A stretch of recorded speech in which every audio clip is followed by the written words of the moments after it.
Right, hello everyone, and welcome to the start of the Battle of Rorke's Drift using black powder rules with quite a few of my own amendments to the rules and also taking a lot from the Zulu supplement.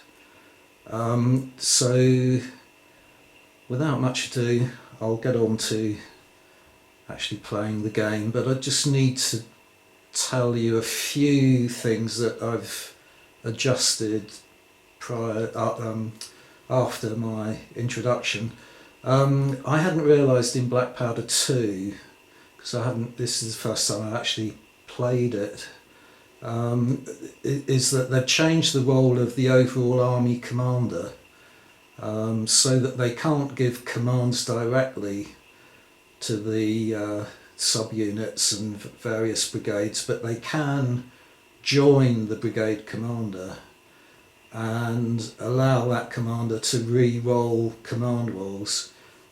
So that's not really going to work in this game. What I've done is placed, you can see on the very far left there, I've placed Dabulamanzi, the Zulu overall army commander, on a kind of rise there, and that's meant to represent the Shiani terraces. And what he's going to do is influence the battle by sending out various sub-commanders to the four separate brigade commanders, and when they're attached they can actually raise the command status of the general by one, but they have to do that, they can only do that in the turn that they join the brigade commander, and then they have to return to the hilltop there for further orders. So I got 7 of those commanders, and I'm going to allow myself to move 4 of them in any one turn, either on their way out or on their return back. So that should, I found that worked in the practice game that I did. So that's one thing. The other thing is that on the slope there as well are a group of Zulus in skirmish formation with captured rifles and muskets and so on, and they're going to be able to fire down onto the compound, but the only area that they're actually going to be able to hit is the group or the area behind the sandbag, or the mealie bag rather, barricade there. And equally, any British position there can fire back at them. Now, that is well outside the normal rifle range in the game, which is 30 inches. So I'm going to allow that because that is actually what happened in real life. But clearly, in a war game, you normally have much reduced rifle ranges and arms ranges than you would do in reality. So that is the only circumstance, firing up at the hill or down into the compound. That is the only circumstance where rifle range is going to be increased. And I'll talk a bit more about it in the game, but I've set various movement difficulties for getting over various barricades and into buildings and so on. And I've introduced a different rule for setting light to buildings, because in the rules, in the main rules, you can only burn a building or set light to it if it's unoccupied, and I don't want that to be the case. I want the Zulus to have the opportunity to set light to buildings whilst they are occupied.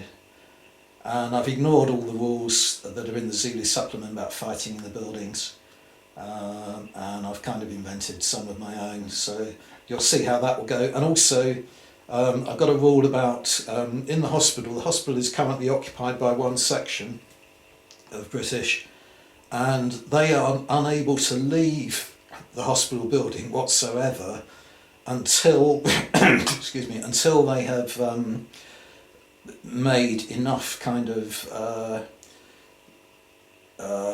holes and so on in the walls to escape. And once they've done that, then they are then allowed to leave the building by any side that they want. But clearly they're going to probably want to leave away from the Zulus. And that's to reflect the fact that the building was so divided and compartmentalised that each separate part of the section is kind of in different rooms and completely isolated from one another, and their only means of egress is normally a door leading onto the outside rather than onto the inside of the building, communicating that way. So we'll see how that goes. But anyway, without more ado, I'll start the game going and then give you an update as we go along.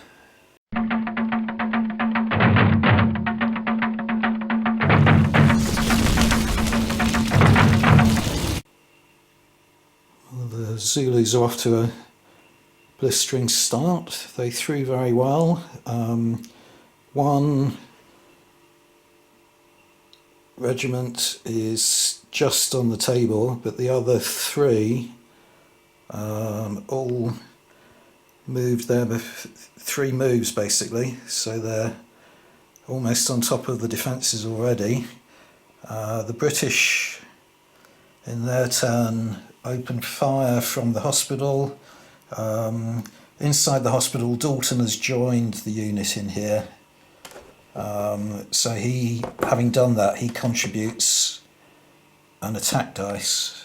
There he is in there. So they are able to roll 4 firing dice, but only 2 from each side. So they inflicted 1 casualty on that unit there, and from behind the wagons, this group managed to inflict a disorder but no casualties on that unit there. And the other 2 dice, firing dice that weren't used, because there's no target out of this facing here, were spent on trying to start to create holes and gaps in the walls, but they failed. Maybe I should say as well at this point, because I didn't explain earlier, each regiment is broken into 3 units. There is 1 regiment here with the white shields that has 3 large units, so they roll more in combat dice than a normal regiment would do. But all the other regiments everywhere else, no matter how many bases they have, they're all below 10 bases. They're all termed regular size, apart from one of the unmarried ones there. That first one is a large unit as well. And the messengers are on their way. One of them actually reached the first unit there. And that, as I say, that just for that particular turn helps to bolster their command status. Right, well, the Zulus are pressing home their attack, but they haven't quite reached. They just fell short of reaching the wagon barricade and the building, which allowed the British to blast them with close-range fire, inflicting 2 casualties and a disorder on that unit there. So their stamina is 3, so they're close to being shaken. That was the previously disordered unit, which is now no longer disordered, and that unit sort of passed through them to attack. And over here, there are 3 casualties on this unit and a disorder, but they're a large unit, so their stamina is 4, so again they're close to being shaken. And over here, firing from this side of the building inflicted 1 casualty there on that unit. And the Zulus were able to throw spears and did get some hits, but the British have the stubborn quality, which means they're allowed to re-throw any failed saves. So they saved all of the hits. The stubborn quality is really useful. I found it very powerful, particularly when it coincides with defending buildings and barricades and so on. And the British have also got a steady quality which allows each unit once per game, the very first break test, to pass it automatically.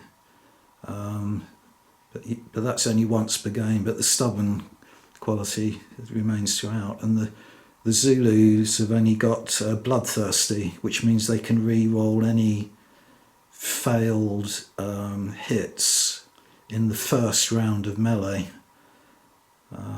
That's a little bit harder to keep track of because you have to remember which unit has been in melee and which hasn't. But anyway, that's quite a useful quality for them. Right, so this unit here has now taken enough damage that they are shaken, so they won't be able to charge in the next turn. That needs to be rallied off, and whilst it is allowed for units to interpenetrate, they have to be able to physically position themselves on the other side of a unit in the move distance they're allowed. So I don't think it's reasonable to allow that, nor here. The same thing has happened here. This large unit is now disordered and shaken. So I don't think it's reasonable to suggest that this other unit could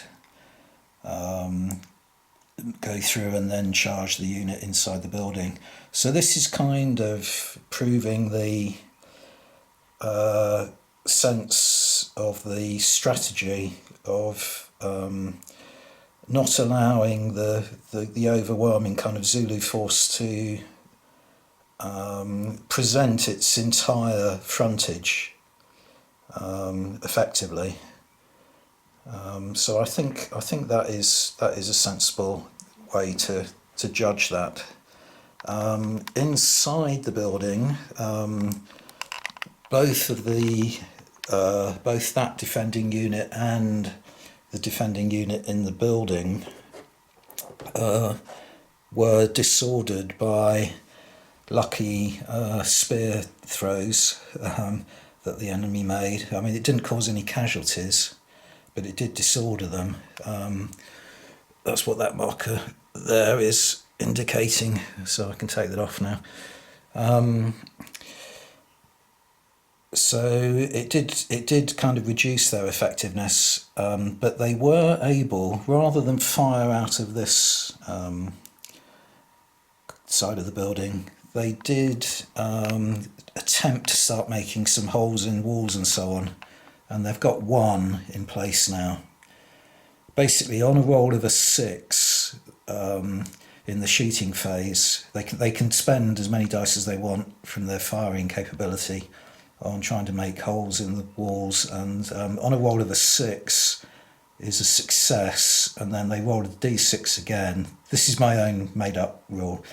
On a d6 again, 1 to 2 is 1 hole, 3 to 4 is 2 holes, and 5 and 6 is 3 holes, and they need 4 to be able to leave the building. So they've got 1 at the moment. And Zulus haven't kind of made contact with any of the walls in order to attempt to set fire to the building, but they did sweep around here,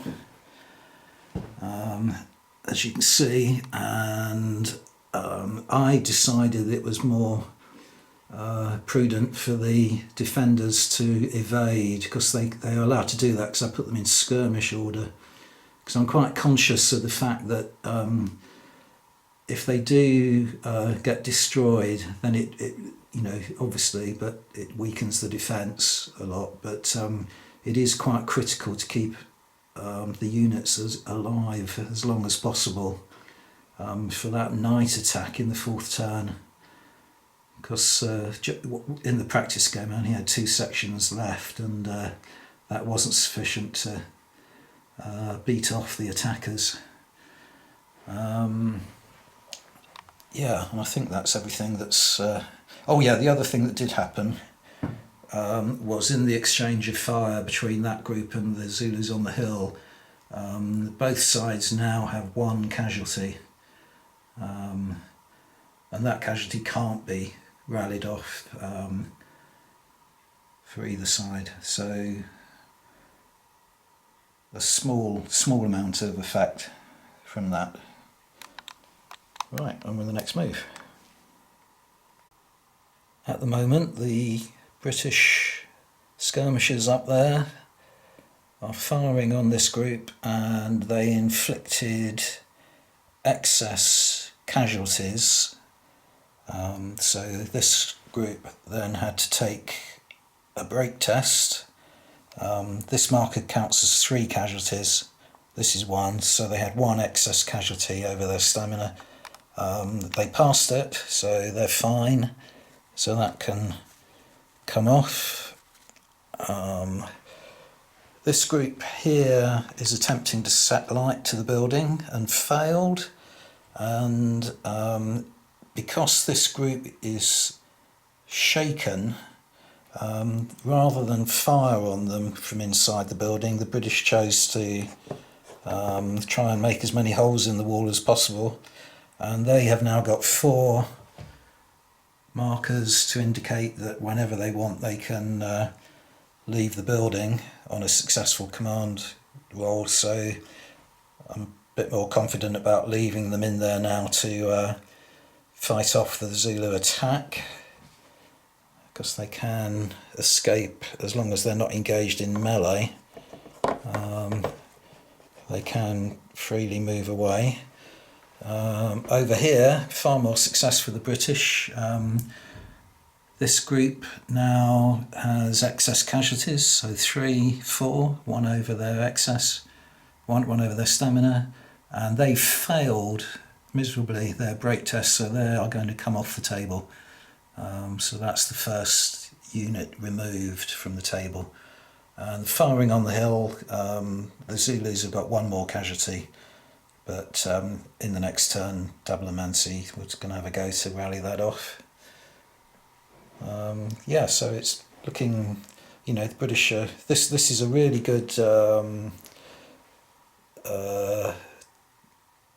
defensive position while it lasts, but of course as soon as it starts to catch fire, after 3 turns, unless the fire's extinguished, there's a risk of anyone inside being eliminated. This unit is now gone. They've just failed a break test, having been hit by rifle fire again from the skirmishers and going over their stamina level. So they are now gone. Because they're not in melee, and that other unit that broke aren't in melee, the units behind them don't have to throw for break test. It's only if they're supporting in melee that they do that. But anyway, it's another unit off the table. And over here, this unit here is shaken once again, which means that they won't be able to charge in the next move. So the defenders are holding them off and effectively holding off all the units behind them as well. And this unit over here, these failed to obey the commands, so they have just stood there taking fire from the British behind the wagons. Well, it got quite lively over this side. This unit here managed to charge that unit, which were in skirmish order, drove them all the way back into the building at one point. But then they re-emerged, formed line behind the biscuit boxes, poured a volley into these guys, which disordered and shook them, which is fortunate, otherwise those chaps there would have been in trouble. They're not doing a very good job of firing on the enemy, didn't inflict any injuries at all. But the section in the hospital are holding out have disordered this unit, disordered that unit, but that unit did at one point rally off one of its markers, so it's no longer shaken. Oh, I beg your pardon, that unit isn't disordered. No, I thought that was a disordered marker. That's just a casualty. So that unit next turn might be able to charge the building and get into melee. And if this unit could then set fire to the building as well, that would trap them inside, even though they have got an exit now. Anyway, let's see what happens. Well, the British are holding on. This unit here was the one that was there and has been driven back. It failed a brake test but didn't break, it just had to retire because it had excess casualties from the firing from that line. And over this side, the unit that was there, it's a similar thing. It managed to charge into the building or up to the building, but then because it already had 3 casualties, it only took 1 more to be shaken, so the closing fire shook it, and again it had to retire, so it's now back there with 4 casualties, meaning it's shaken, so it's a large unit. And elsewhere, that unit was disordered, so by the shooting, so couldn't advance, or won't be able to advance next go. And that's about it, really. A couple of moves further on now, and the British are beginning to prevail on this attack. It's only the first of 5 attacks though, so there's a long way to go. This unit here is now shot to pieces and failed a brake test, so they come off the table. So in other words, there's only this unit left out of that regiment, so it's a broken brigade, so it will have to start to retire. So effectively that brigade's done with this attack. And over here, this large unit actually got into melee with the troops inside the building, but they've lost the melee pretty badly and broke and have to rout and have to be taken off the table. This supporting unit, however, failed its brake test that it had to take, but it only has to retire. So this brigade is still functioning just about, although there is a shaken brigade there, unit there.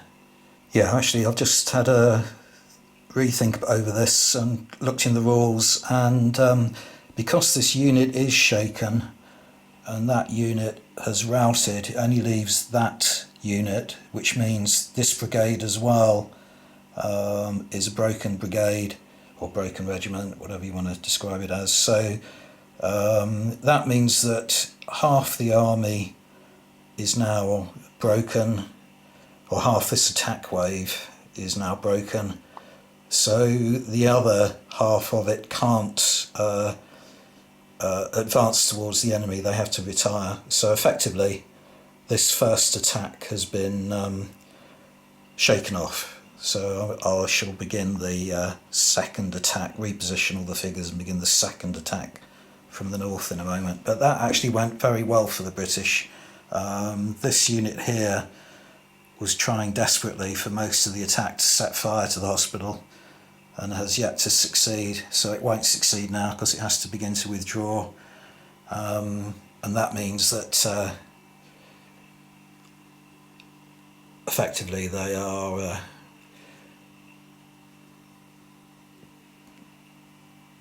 defeated. So, going well for the Brits so far. On to attack 2. Okay, another rethink. I thought that was a casualty marker. It's not. It's one of the runners. So there are only 3 casualty markers on this unit, because it's a large unit, it's allowed 4 before it's shaken. So in other words, the Zulus aren't quiet at that point yet where they have to withdraw. So I'm going to carry on, because if this unit here does manage to set the building alight, at least that will be something. It'll be a partial success for this first attack, so it could be quite crucial to the game. So I'm going to carry on with the first attack. Okay, well, it didn't take that much longer. Played about another, I think it was just a single turn, and once again that unit failed to set light to the roof. And over here, this unit has now been shaken by volley fire from the British. So that's 3, 4, and they've only got a stamina of 3. And that means, because one of the other units left the table, it's that regiment that will now is broken and will start to retire, meaning that there are now definitely 2 regiments that are broken, meaning that the whole attack wave has to start to retire. So now I can get on to attack 2.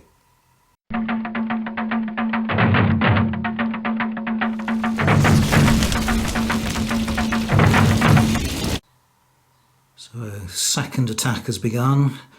Only 1 regiment. This regiment here has moved forward significantly, so not much of a charge going on at the moment.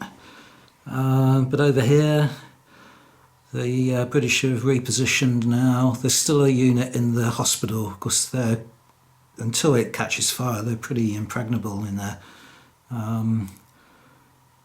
But up this far end, I've still got that unit with it facing the south, so that they can try and eliminate those skirmishers up on the Shiani terraces who are still firing down and causing them a bit of a problem. I don't think they need to worry about being contacted by the charge from the north for a little while yet. Okay, so the Zulus are getting a little bit closer now. They've taken a disorder marker from British fire. That unit's alright. This one here took 2 casualties earlier on and got stopped in its tracks, which is why the other 2 units are so far ahead of it. But you can see there's a whole regiment on its way behind them there. Another one here. Another one in the distance. And the exchange of fire onto the mountain slope has resulted in the Zulus being disordered up there, but nothing else to report. Zulus have been stopped in their tracks here. The added height on this north side of the defences means that instead of a 6-inch move to get over the mealie bags barrier, it's a 12-inch move, I've decided. And that meant that unit attempted to charge but didn't have the movement, so they stopped just short of the barricades, and then the British poured a volley into them at short range, close range, shaking them, so they now have 3 casualties and disordering them. So they're in a slight amount of trouble. Right, well, the Zulus did manage to throw some spears in and cause a casualty there, and also a disorder, which is about to come off. British returned fire, didn't cause any more casualties, but did give them a disorder again for the next turn. And over here, this front unit, get it into focus. Front unit there has got 2 casualties now from gunfire from these chaps, and the chaps behind them managed to shake the skirmishers up on the top of the slopes, so they will need to be rallied as soon as possible. So this unit here I'm aiming to get to the hospital. I really want to have this hospital on fire because it's really the only way of flushing out the defenders. They're virtually impregnable in there otherwise. This unit here has taken a lot of casualties in excess of its stamina, but very successfully passed its break test, so it's back down to 3 casualties. So it's hanging on there. The commander of this regiment kind of, unfortunately, managed to roll very low on an attempt to rally off one of the casualties there, but it meant he was obliged to go and join the unit. So he's a long way out of the command distance, really. So he's going to have to get back into the action as quickly as possible. You can see a couple of the messengers on their way to the various commanders there. Not much else happened here. They didn't manage to get forward. Over here, one of the messengers did arrive, and it helped, boosted the command rating just for that last turn, and they are steadily on the move now, which they need to get up in a hurry, because at the moment these chaps have still got their backs to the main attack, trying to clear the slopes of the Shihani terraces. Sihani, I forgot what it's called. And at the moment they've got 2 casualties, 1 more and they'll be shaken, 2 more and they'll have to take a break test, and they've also got a disorder in this turn, so Double Amanzi can't rally off any of those casualties this go, so they might clear them, I don't know. They are a bit of a nuisance because firing down onto these guys can occasionally disorder them. It's very rare. They've got 1 casualty, but it's quite rare to inflict a casualty, but the disorder's a nuisance. And yeah, that's it for the time being. Well, another success for the British, because they're shooting from this unit here onto the hilltop, has managed to put excess casualties onto the skirmishers here and a disorder, and they've failed their break test and routed, so they will come off the table. And unlike the other units in this game, I'm not refreshing this unit every turn, so they're gone for the rest of the game now. So that's one nuisance that's been eliminated. Over the other side, Zulu's had a bit more luck in that the same thing happened here. There's 4 casualties on that unit, which has a stamina of 3 and a disorder. They took a break test and passed it highly, so this can come off now, so they're back down to 3, and they're still in the fight. And over here, this unit's getting close to the hospital. 1 more successful command and it'll be up against the walls and be able to start work on trying to torch the building.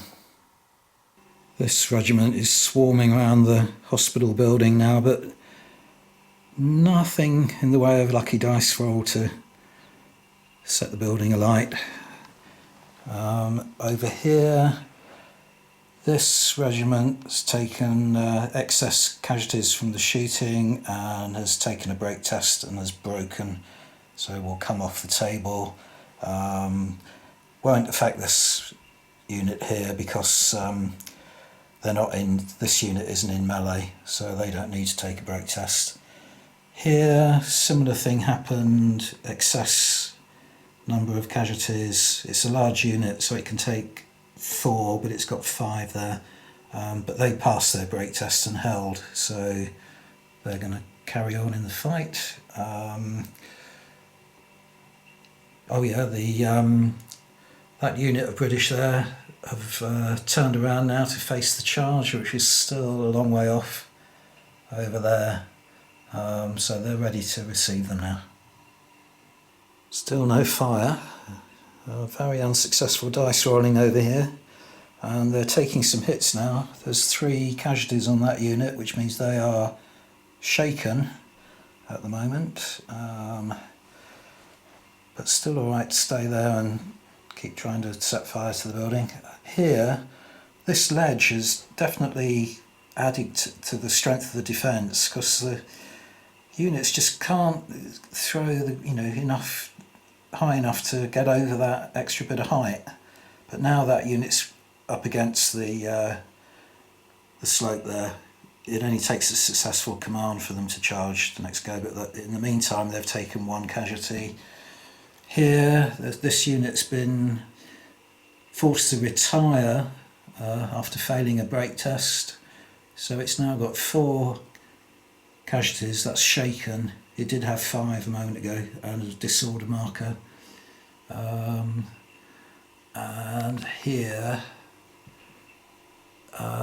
these 2 units sort of swept around to the left and attempted to charge that British unit there, but the front unit's taken 2 casualties already and another disorder marker, so they're not going to be able to get any further in the next go. But the gunfire, the combination of the volley fire and that barricade, that extra bit of height, is really proving effective. It's over here that the Zulus should really, having got up to the building, by now that building should be on fire, and it just isn't. Their dice rolling is terrible over here. Still no fire over here, no news to impart. That attack was driven off. They lost the melee, lost the break test, and ended up retiring back there. And over here, these 3 units form a regiment, and now that unit is shaken, and that unit is shaken from fire. So what that means is that that's now a broken regiment, because there's only one. There's more. There are two out of the 3 units are shaken, so they are now going to have to start to retire. So it only takes 1 more regiment to do that for this attack to have failed, but that's not the case yet. And so the British are holding up far more successfully than they did in my rehearsal game, but possibly that's because I learnt by my mistakes in that game. Right, now I hope that the image quality is okay on this now. It's sort of early evening and the light's beginning to disappear, so I've put the camera onto another setting, which hopefully will make it alright. And this really is just to say that the second attack has now failed.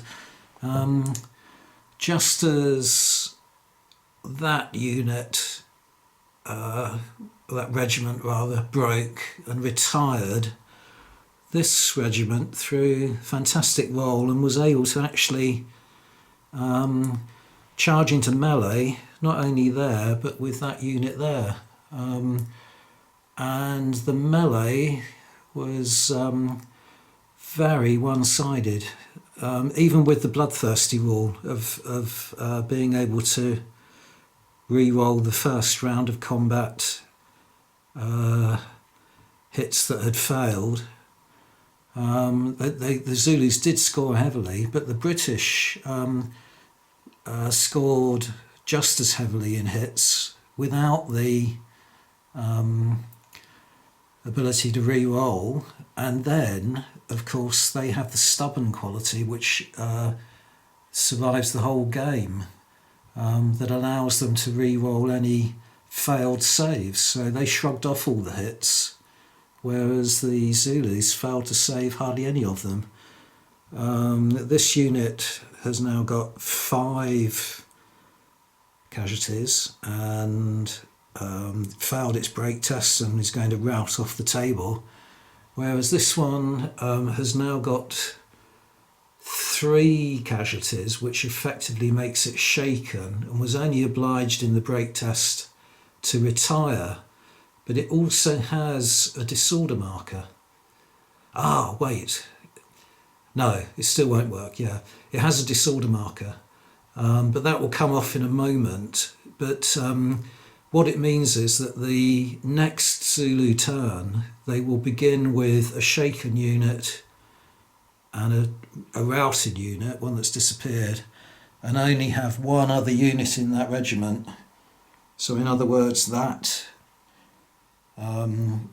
regiment has broken as well, making two regiments that are now broken, meaning the attack has failed. And again, yet again, the hospital is still intact. They ran the other side, they just did not manage to set light to the roof. So we're on to the third attack now, and hopefully they'll do better in the third attack, which is going to be another one from the north.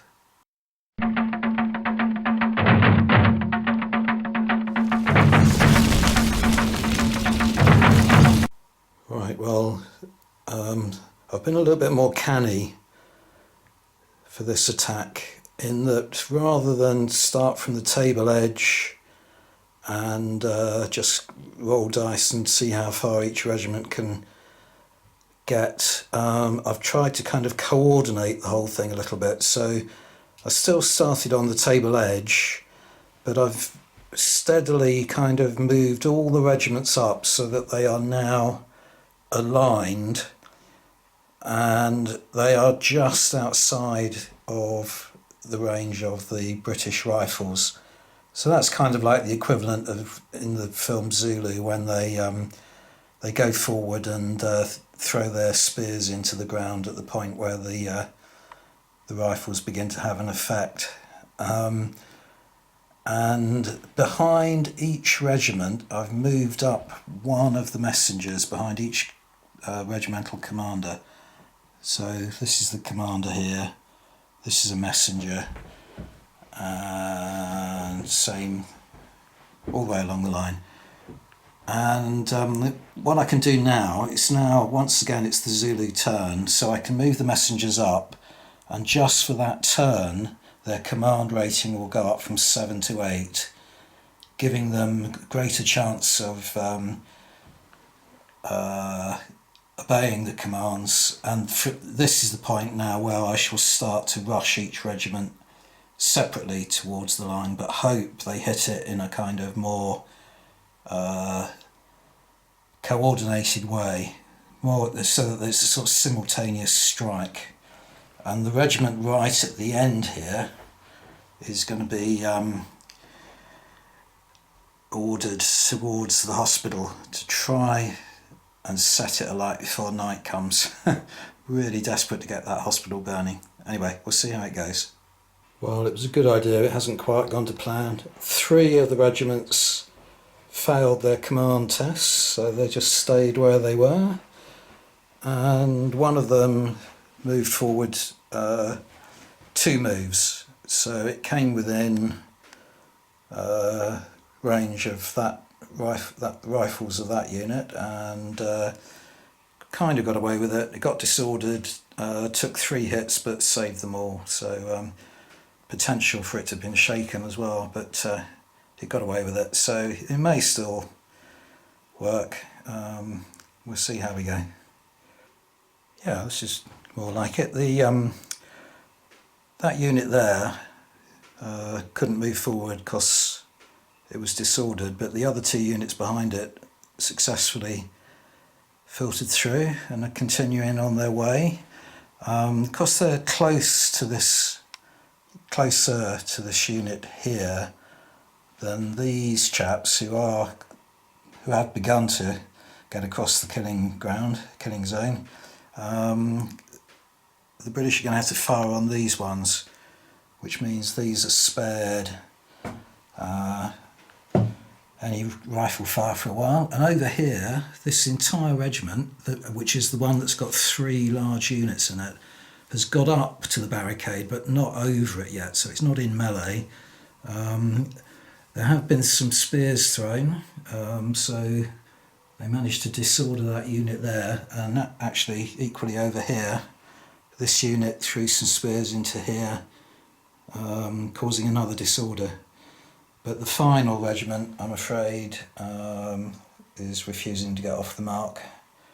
So, but anyway, this is slightly more kind of planned attack than the last one, so hopefully it will have a bit more success. Well, there is just no shifting these British. This unit here did manage to get into melee with them. They were rolling 8. Well, they suffered 1 hit in the closing fire, so they still went in. They were rolling, because they're a large unit, 8 combat dice, and they got 7 hits on the Brits. And the Brits, because they've got the stubborn quality and can re-roll failed saves, they managed to save all 7 hits. The Brits would normally be rolling 6 combat dice, but because Bromhead is an inspirational leader, if he's within 6 inches, he contributes another dice. So they rolled 7 combat dice, hit with all of them, and the Zulus saved all of them. They did save all of them. But, no, they didn't, I beg your pardon. They didn't save one of them. And that meant that because the British were defending a barricade, they actually won the combat because they had an additional point with flank support, whereas the Zulus had 1 additional point for the rear support. So the British won the combat by 1. The Zulus had to make a break test and rolled 3. So they've routed off the table, and the supporting unit also failed the break test for seeing the unit it was supporting rout, and they've had to retire back 12 inches. So once again, a charge completely repulsed. But at least that's just 1 unit at the moment. So hopefully the Zulus will have a bit more success later in the game. Well, it's a new day in terms of gaming. Same attack going on. The light just got too poor yesterday to continue. So here we are. Little bit of movement in terms of the Zulu advance, but not a lot.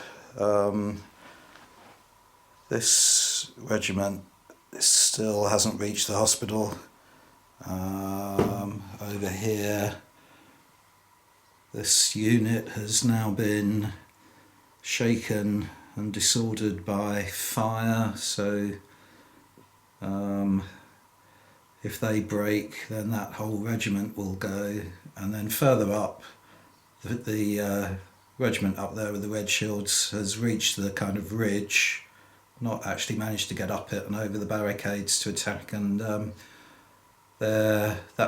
closest unit is on 2 casualties now and only has a stamina of 3, so they're in a little bit of difficulty as well. And back here, this unit completely stalled, failed its orders. Really need to get those stuck in order to have any chance of this attack succeeding. Well, the Zulus at this point got quite close to a minor success in that this unit actually did manage to get across the barricade and fight a melee, and they had support on either flank, which helped, but they narrowly by just 1 point lost the melee, and the break test has forced them to retire, and this unit beside them has now routed as a result of seeing them defeated in melee, and that means that of that regiment, they are routed, they are shaken, and the other unit is already routed off the table. So that unit there is going to have to start to retire now. So one regiment's been knocked out now. 3 more still in the fight. So it's actually, this is looking a little bit more threatening to the British, in that there are units around here now which can swing round and attack the flank, and on the other side you've got those units threatening the hospital. So the flanks are certainly looking a little bit more threatened. It's the Zulus' part of the turn, and they've thrown some half decent dice. Not here, unfortunately, these still refusing to move, but this entire regiment got 3 moves in. So the first 2 units, the front 2, are up on the barricades and in melee now, there and there, and in particular this unit here has got support.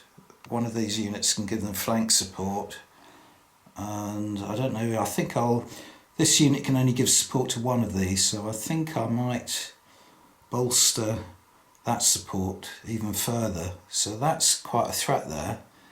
And then up the other end of the table, you've got the regiment in the middle that's withdrawing now. But this regiment here, they were defeated in melee, so they're back there for the moment. But this one here has managed to get up and around and over this wall and attack this unit in the flank. The only disappointment over here was this unit failed its orders, so isn't giving them any support. But a flank attack there, that could be quite threatening. So I think what I'm going to do is film all the dice rolls on these melees, and you'll see how stubborn and steady the British are. But they're both qualities that that they've been attributed in the game. Stubborn allows them to re-roll any hits on them, and steady allows them to survive their first break test. So they may well survive these melees, but this is the high point of the Zulu attack of the whole game so far. Right, we'll start up this end then. I don't think it's going to make any difference which melees fought first. So they're both at opposite ends of the table. Okay, so the Zulus have 6 dice in hand to hand, and they are charging, which means instead of hitting on 4s, they're hitting on 3s, and that's it at the moment. So they roll 6 dice, hitting on 3s. Let's point you down here.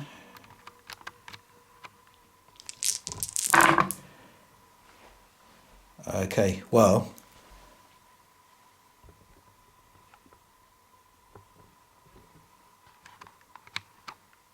six hits. I'm wondering now about this, that they've got this bloodthirsty rule that allows them to re-roll any failures in the first round of combat. So I think that has now been used, even though they didn't need to use it. Anyway, that's six hits that the British have to save. In terms of the British roll, they have a hand-to-hand of 6 dice, but they get 1 more dice because Bromhead is close by, is within 6 inches of them, and he is an inspirational leader. Okay, so they're rolling 7 dice, and they are engaged to the flank, so that means instead of hitting on 4s, they need to hit on 5s. Oh yeah, I should have mentioned on the other one as well, there were some 6s rolled there, and there's 1 there. That means both sides are disordered, and look, the British luck has changed completely. They have managed to get 1 hit out of all that, which is a bit of a disaster. So before I forget again then, what I'm going to do is just put some disordered markers on each side to remind me that both sides are now disordered. That will be important in the morale tests and so on. They won't come off until the melee is over, so they're permanently disordered now. So they'll be given the Zulus a shield, and Chaplain Smith can come over to indicate that the British are disordered. Right, now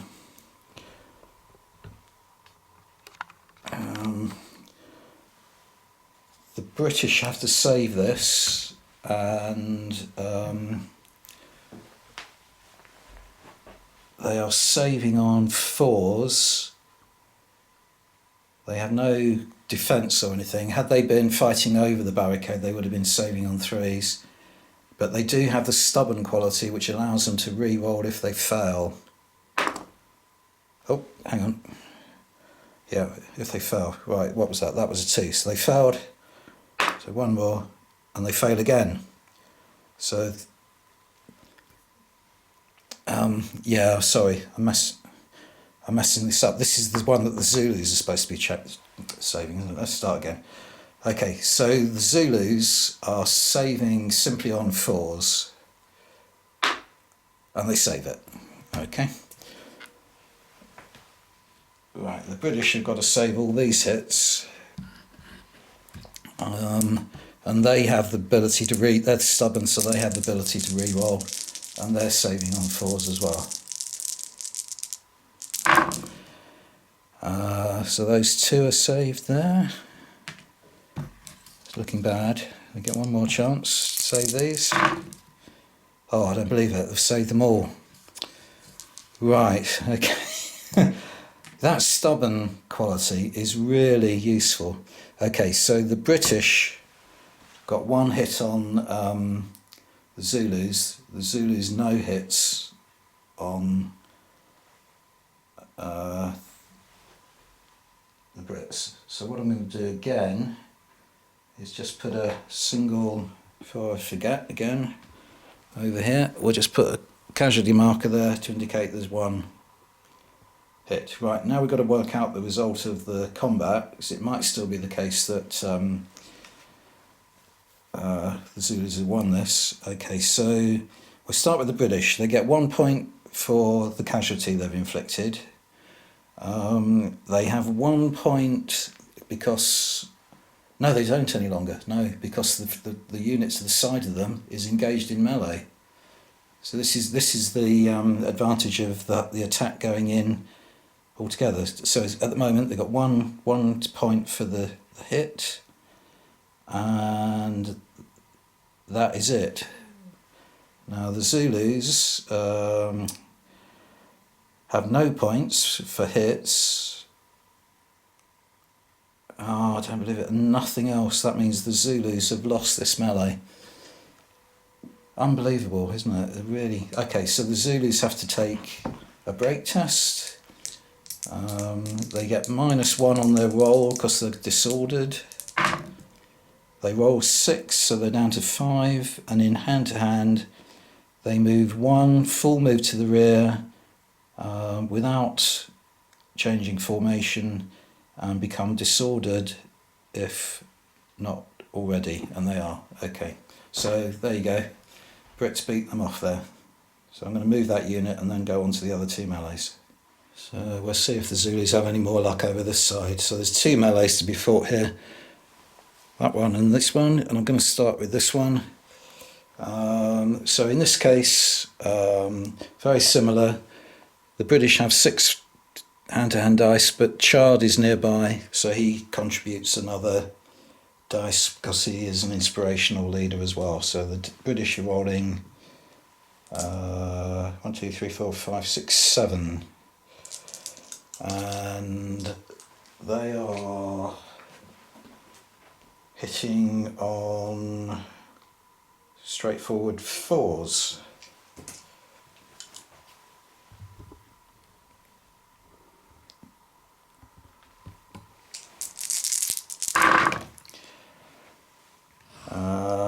Again, they haven't rolled well here, but they didn't at the other end, so they get 2 hits. no disorders. Let's try and save those now. So the Zulus are saving on a straightforward 4 as well. Save neither, so they get 2 casualties. So I'm going to put those on again before I forget. Now, the Zulus are rolling 6 dice because they're not a large unit.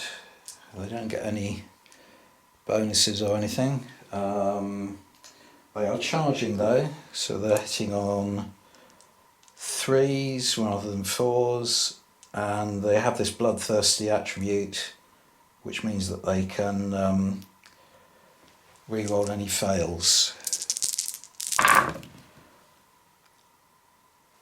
So that one has failed, so we'll try and re-roll that. No 6s again, so no disorder. And a 4, right, so they have, surely they must win this, surely. 1, 2, 3, 4, 5, 6 against, let's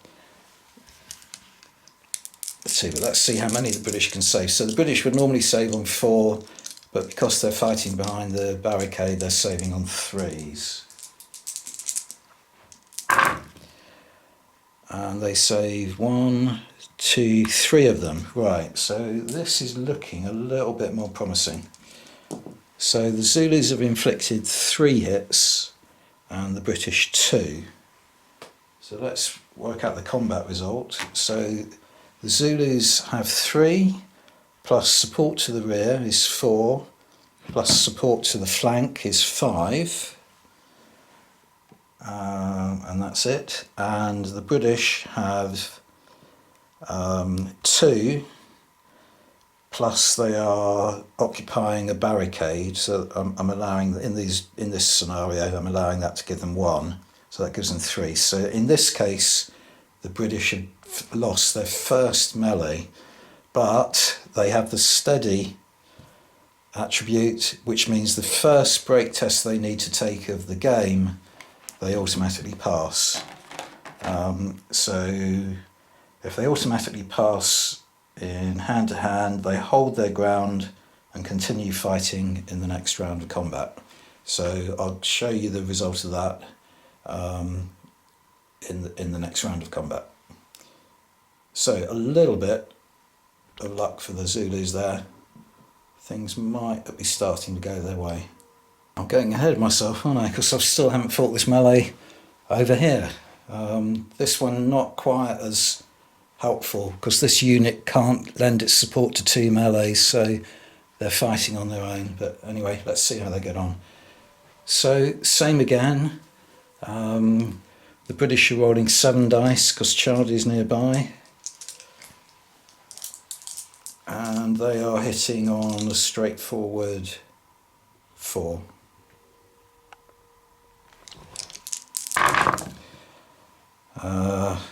They've done well.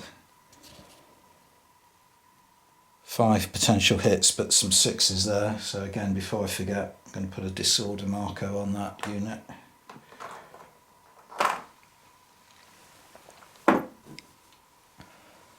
Okay, so they got 5 hits there, and the Zulus are saving on a straightforward 4. So the Zulus save 2 of them, meaning the British have 3 hits. Okay, now this is a large unit, so instead of 6, the Zulus are actually going to be throwing 8 dice. And they've got the bloodthirsty attribute, meaning they'll be able to re-roll any fails. And they are charging, meaning that they're hitting on 3s rather than on 4s. Okay, so there's a couple of fails there that they can re-roll. We've got 5 hits so far. Oh, and a disorder, yeah. Right, so they've got 8 hits. Brilliant. I'm going to put a disorder marker on again before I forget.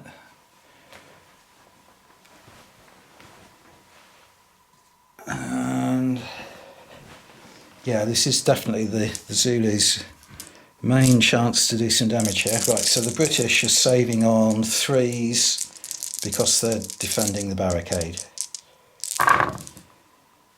Right, so they get 2, the Zulus get 2 hits. So it's looking very much like the Brits have won that as well, because they've got 3 hits versus the Zulus 2. So they get 3.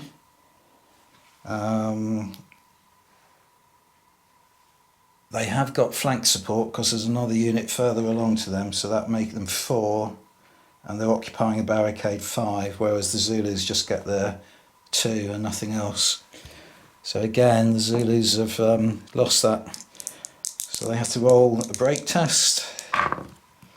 That's pretty dreadful. They were at 5 and they had been disordered, so that takes them down to 4. So they're destroyed and removed from the field.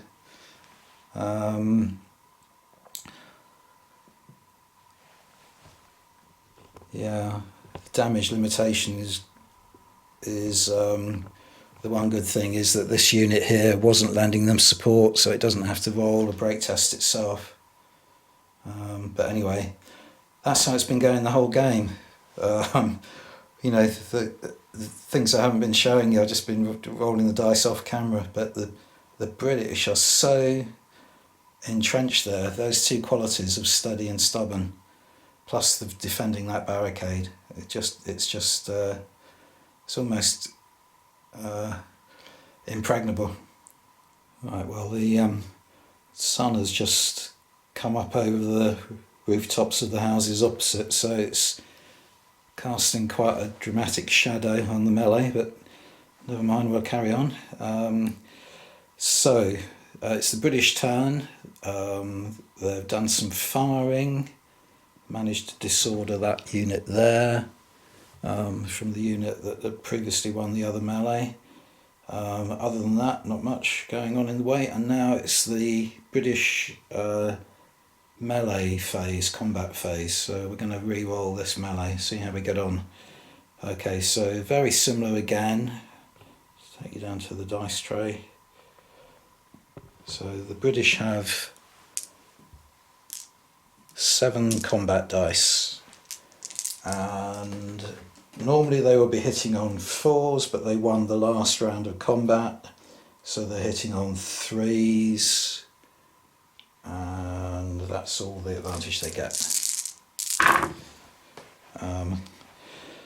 They're rolling well again now. Well, the Zulus are already disordered, so 1, 2, 3, 6 hits. It's unbelievable.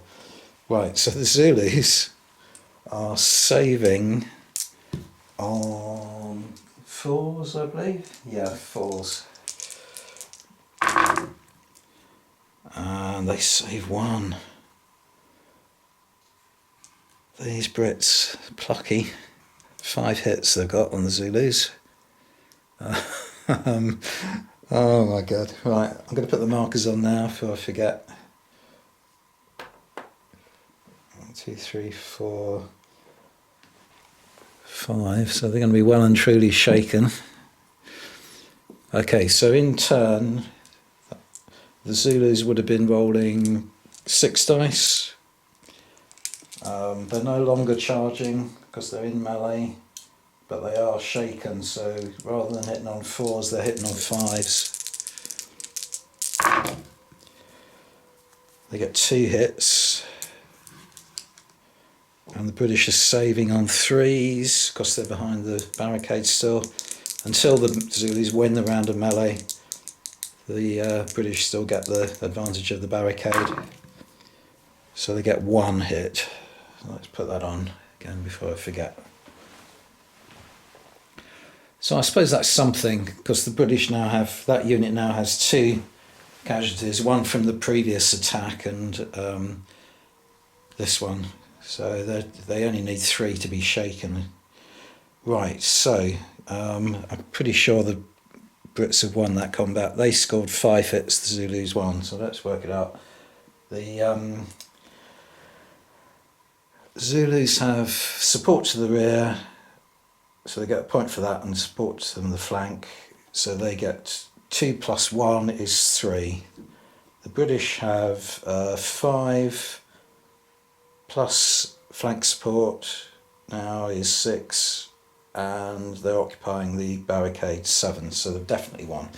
So the Zulus have to roll a break test, and they have 3 excess casualties. So they've got 6 casualties on the moment with a stamina of 3, and they're disordered, so they're going to take 4 off of this dice roll. Right, so that takes them down to 3, so they are destroyed and off the table as well. And this time, this unit here does have to roll a break test, and at the moment they're disordered from that shooting. Right, so they get -1 for a disordered marker. So they're on 7. They hold their ground. Yeah, brilliant. Okay, so they're all right for the moment. But you can see, you know, the qualities of the British, the scenario, the Zulu. I've taken this from the Zulu supplement. It really makes them formidable defenders, and the circumstances of the, you know, the buildings and the barricades and so on, all adding to that difficulty the Zulus have. Brilliant game. Anyway, it's going, you know, it's not going well for the Zulus, but I'm finding it really thrilling nonetheless. Yeah, I'll tell you what though, this is bad news for the Zulus, because if that unit comes off the table, there is only that unit left from that regiment, because the other one has already broken. So that means this regiment has gone, that regiment has now gone. That means over half the attack has faltered or been destroyed, which means attack number 3 is over. So the next attack will be from in the night, which was the decisive attack in the practice game I played. But at that stage, the British were down to 2 sections, whereas they've still got their full complement. And I'm playing this rule that during the intervals between the attacks, I assume that the British automatically rally off as many casualties as they can, so that unit will be back down to 1 casualty. They have to retain 1, and so on. So other than each unit outside of the hospital having a single casualty now, the Zulus have inflicted absolutely no damage on the British defence at all. Anyway, I'm going to wait. It's early morning, as you can see from the slanting shadows, and I'm going to wait until it's after dark, and then film the game, not film it, but play the game in natural, not natural lighting, overhead lighting, but then switch the lighting off and film it with night vision to give it a bit more of a kind of atmospheric effect. So I've got to wait about 12 hours before I carry on with the game now. Yeah, I've just been reviewing the footage, and I've realised I made a complete pig's ear of this melee that took place earlier when the Zulus attacked the British in the flank. Now, I put a casualty down on the Zulu side, which meant that they actually lost the melee as a result, and that was wrong. The Zulus actually saved that casualty, so it was a draw.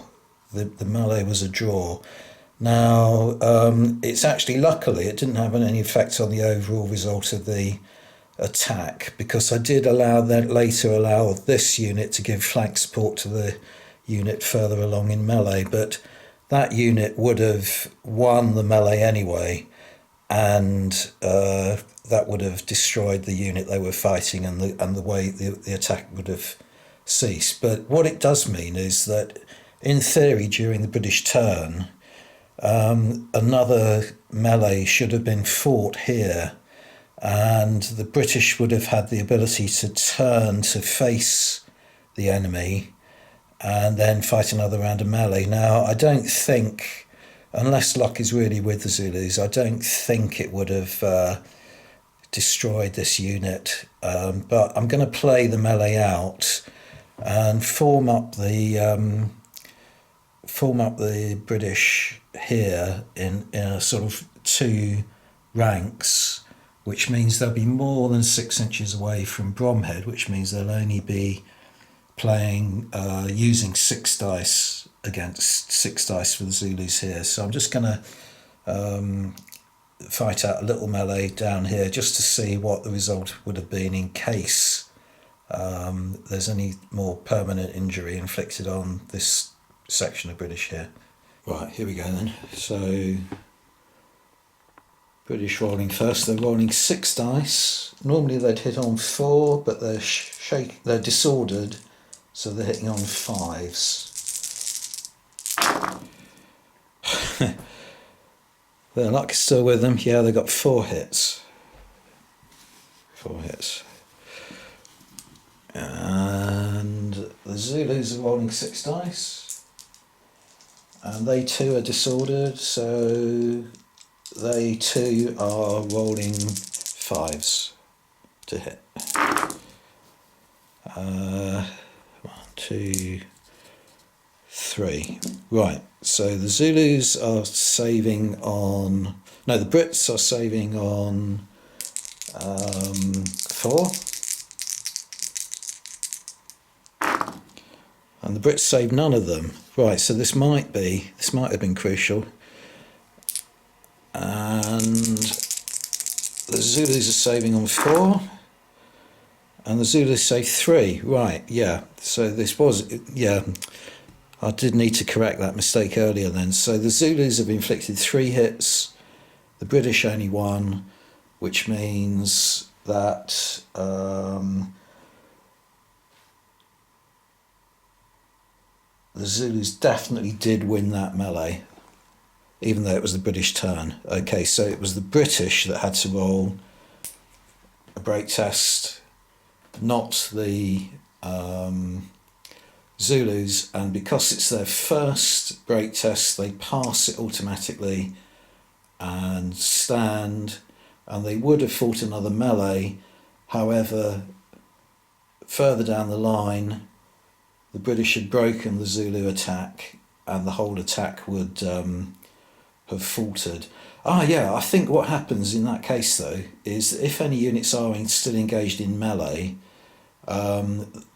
they continue to fight the melee until it's been decided. So let's put the casualties on.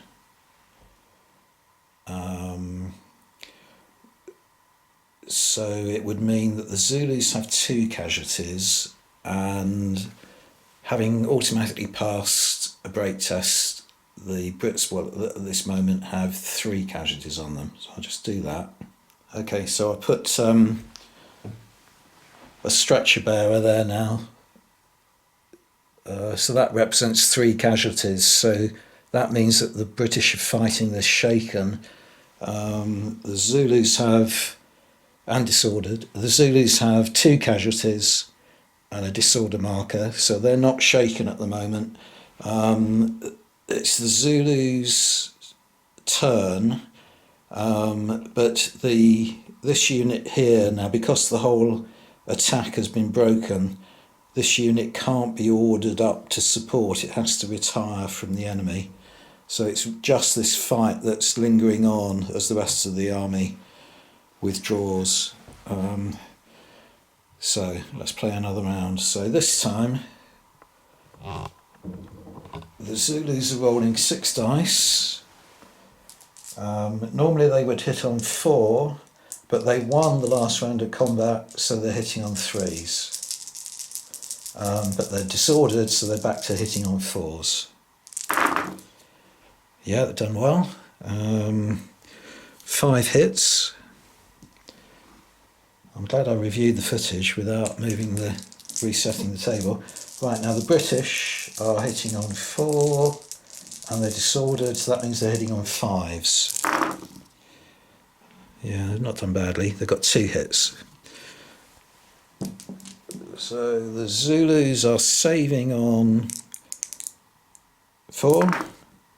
They save 1, lose the other. So the Brits managed to get 1 casualty on the Zulus, and the British also saving on 4. They've got to save 5 hits, and they save all of them. So this time round, it's definitely a British win. The break test, let's see what the break test would, hang on, let's put the casualty on before I forget, just in case this does matter. Ah, right.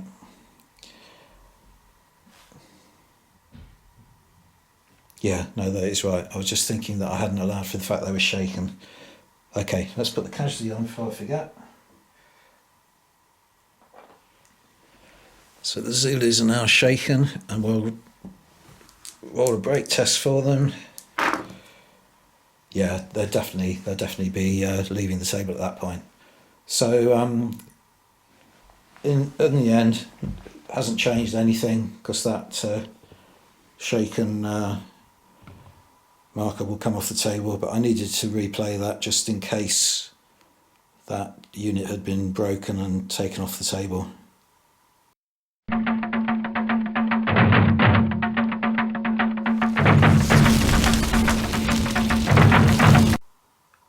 Night has fallen, and the British had to make a choice, really. Should they man the entire position or fall back into the more easily defensible area surrounding the redoubt? And I made the decision, really, that it was more sensible to abandon the hospital and to have all 4 sections in that area there. They were hard pressed, I think, on that third attack. That there are now 2 sections that have that were beaten in melee, but stood because of the fact that they had the steady ability and were able to automatically pass their break tests. So the Zulus have inflicted, in a way, some damage on them now, and the range at night has been reduced by half, so they've only got 15-inch rifle range. So to defend this area over here is going to be pretty difficult. But what I have done is, rather than just sort of passively wait for the Zulus to attack, because the Zulus are obviously going to burn the hospital down first of all, make it impossible for the British to reoccupy it in the morning. So the British defenders have heard the Zulus creeping up in the dead of night. Zulus have got this added disadvantage now that it's much easier for them to blunder in the night. That has happened once already. They blunder on an 11 or a 12, but they are beginning to creep up. You can see them here, stealthily advancing. So the Chard has sent out 1 section of the British to, in skirmish order, to try and inflict a few wounds on them before they get in, and then when they're hard pressed, they're going to retreat back behind the line of biscuit boxes there. But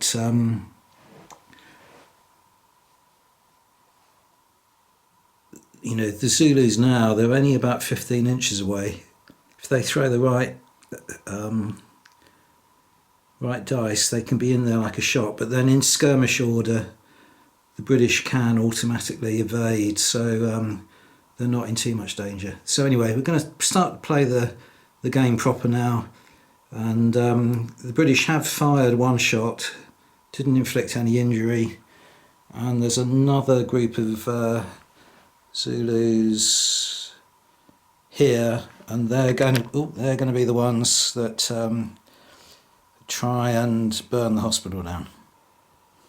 Stealthily, the Zulus mass in the dark, just beyond the range of the British rifles, waiting to charge across this short distance, and all they're waiting for is a sign that their comrades on the right flank have torched the hospital building, and there it is. They see the flames flickering. The British have formed a defensive perimeter, and all they can do now is wait for the Zulus to emerge from the darkness. Will they still be there in the morning? Well, the darkness certainly favours the Zulus. There's one regiment behind the hospital over there that's now on fire, that has blundered 3 times, because there's an increased chance for them to blunder in the dark. But the reduction in the range of vision and rifle fire for the British has really caused them problems. The Zulus are throwing well, they're throwing good dice throws, so they've got up really quickly and in a kind of coordinated way. That group there of Zulus is disordered by fire, but they are very close to being able to charge that line of biscuit boxes. Here there has been a melee which that unit of British have lost. Now they are one of 2 sections that have yet to use their steady quality, so they automatically pass the break test and they remain fighting.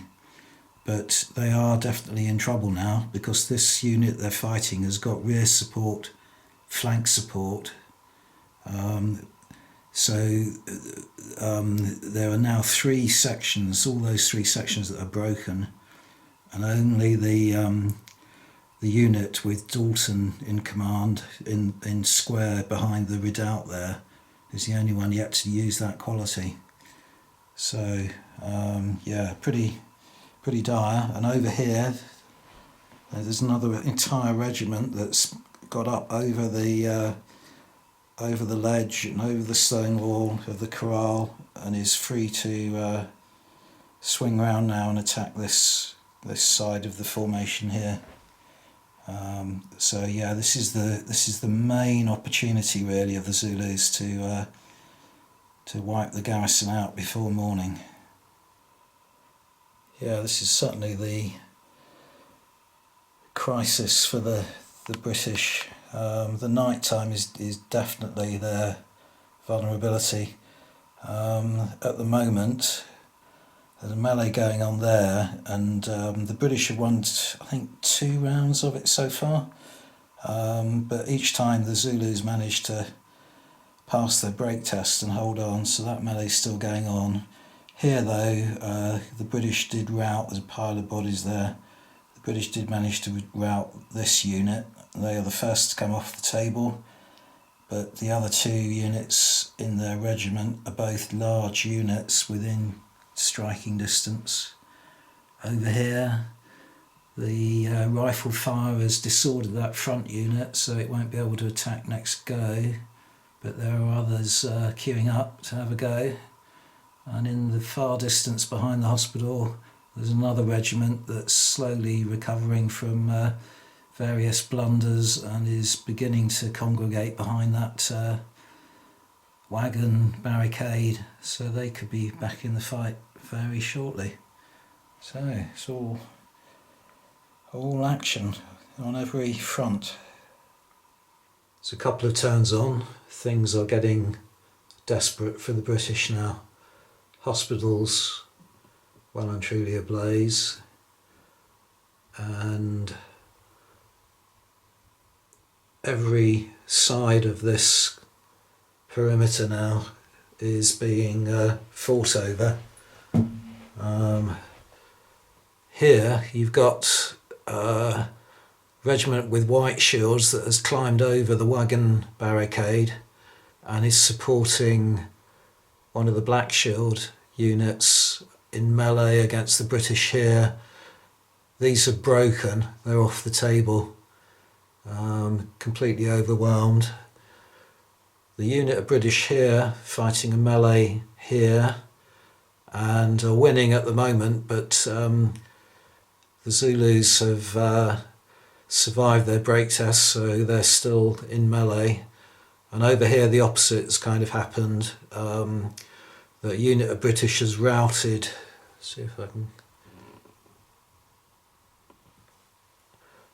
has routed this unit of Zulus here.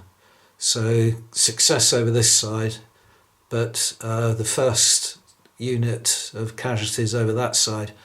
And the unit that's actually formed square and is in the redoubt was lending support to this unit. So they had to take a break test as well, which meant that they have used up their steady quality now. So they automatically passed their first break test, but now they will have to roll dice in future.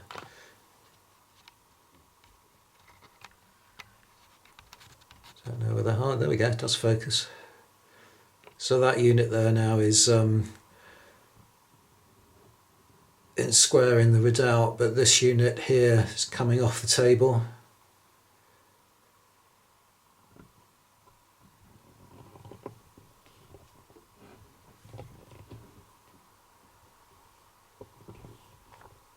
That's where the melee is still going on. And that unit of Zulus there has been destroyed. So a little bit of a reprieve for the British.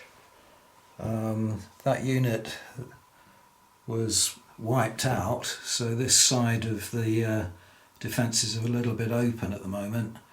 But in the fight, in the melee, that unit of Zulus there actually reached 4 casualties, and they're large units, so that means they are shaken. They didn't have to take a break test because they actually won the melee, but they are shaken. And a second unit in the same regiment here was shaken as well, from a result of gunfire much earlier.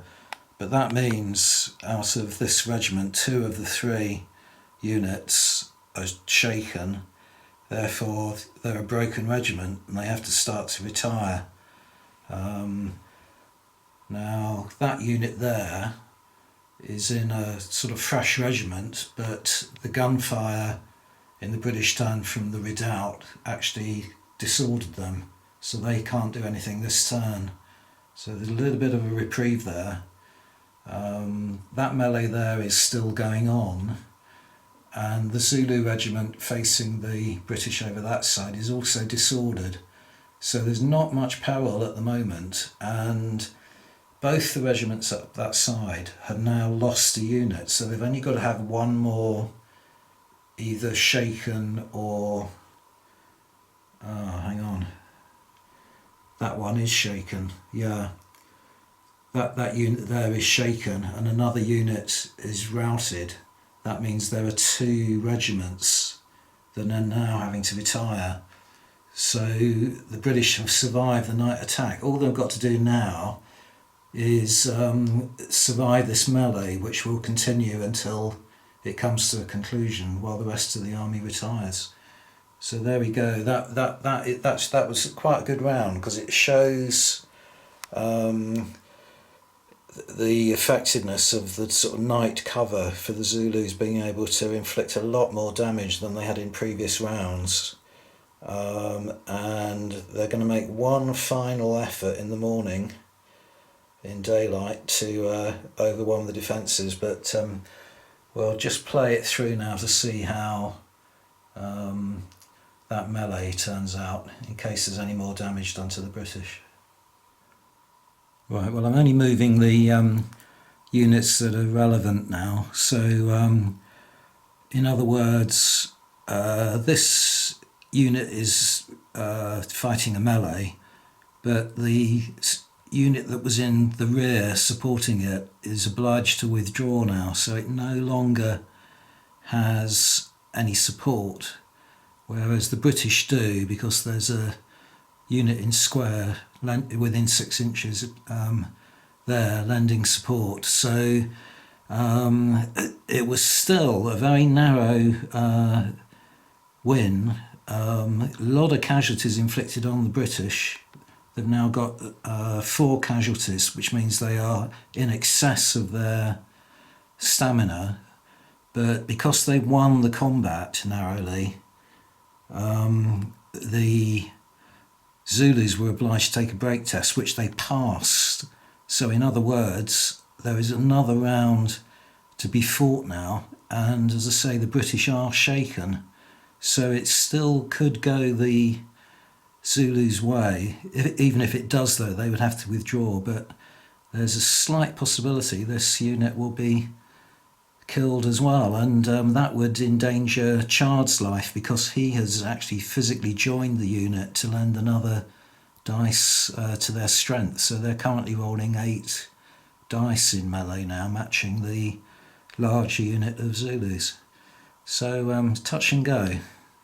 Yeah, that's it. It's all over. The British survived by the skin of their teeth in the next round of melee. The Zulus didn't manage to inflict any casualties on them, whereas the British inflicted another 2. So the Zulus were 2 in excess of their stamina, so they had -2 off their dice roll when they rolled in the break test. They rolled 8, taking them down to 6, and that means they retire, so that melee is now over.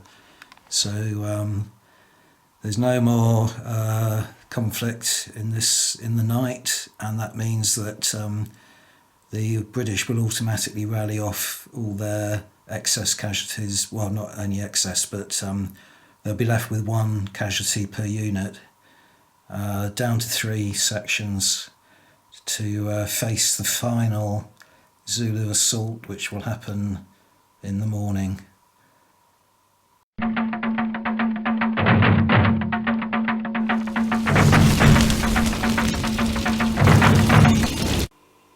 So it's the morning of the next day now.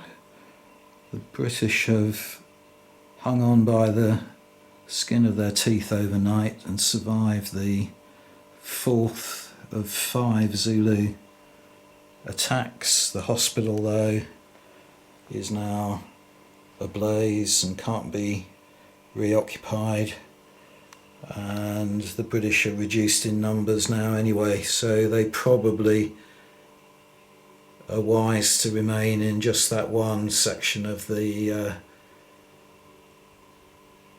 mission station now, defend that area.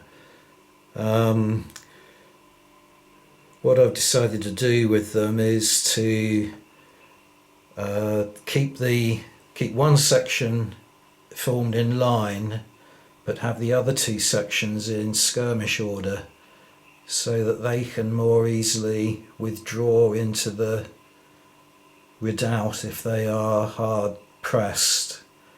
And each section now actually has a leader attached.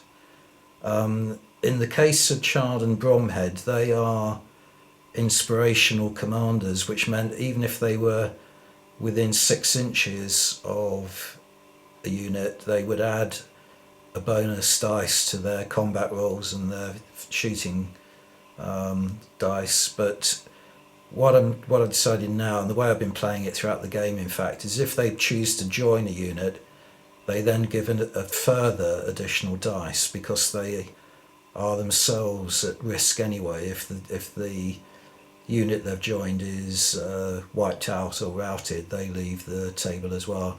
In Dalton's case, he too has joined the unit, but he's not an inspirational commander, so he will only add one bonus dice to that unit, which will compensate in a way for them being in skirmish order. Okay, and from the Zulu point of view, they came close last night. That was probably their last opportunity.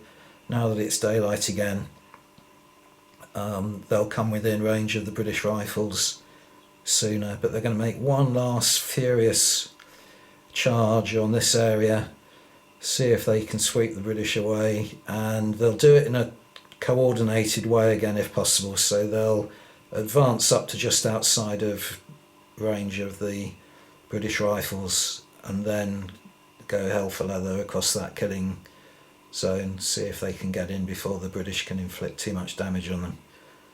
So here we go. Right, well the Zulus are all arranged at their starting point now, moved in from off the table. It's important to do that, to dice and move them up rather than just align them like this, because they could always blunder. It's what happened in the attack overnight, and one regiment ended up out of the fight for most of the night because they were way off to the right behind the hospital. So I had to do that.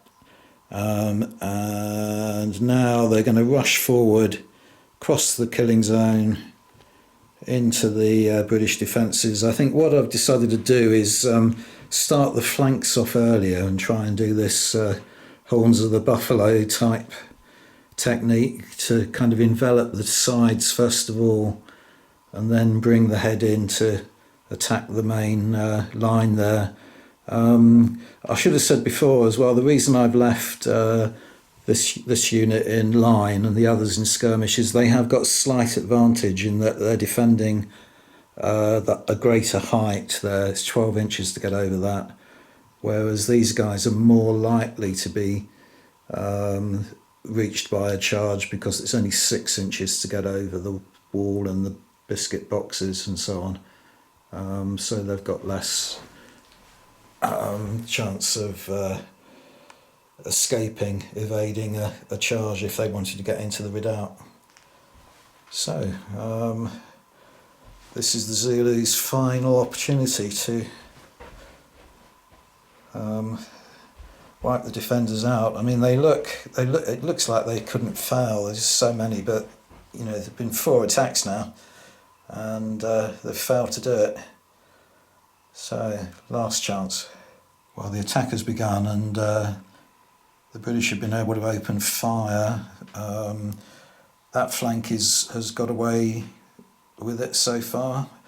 The centre, or the head of the buffalo, is still stationary, but this horn here, the left horn, has really taken some damage. It's now shaken. With 4 casualties, it's a large unit, so it can take that, but one more and it'll have to take a break test, and it's disordered as well. So none of those casualties can be rallied off next turn. So I think we're going to start this stampede forward and try and get into melee here, and stop them firing onto the damaged unit. Yeah, the Zulus had a bit of luck. They rolled very successfully and managed to get their maximum move in with that regiment. So once again, the added height of that barricade prevented them from getting into melee this turn. So they are right up against the ledge now, much as it happened in real life. So they aren't in melee, but they have thrown spears. This unit here threw their spears at this unit here and inflicted another casualty. So they already had 1 from previous rounds, so they're now on 2, 3, and they're shaken. Same here. Spears thrown by this unit, and 1 more and they'll be shaken.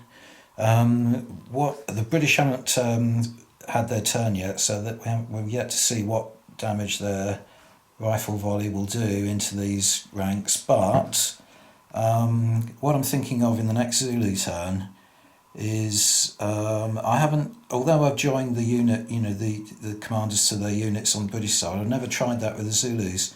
It's too late to do it in this turn because I didn't move the commander into a unit, but I'm going to use the follow me rule for the next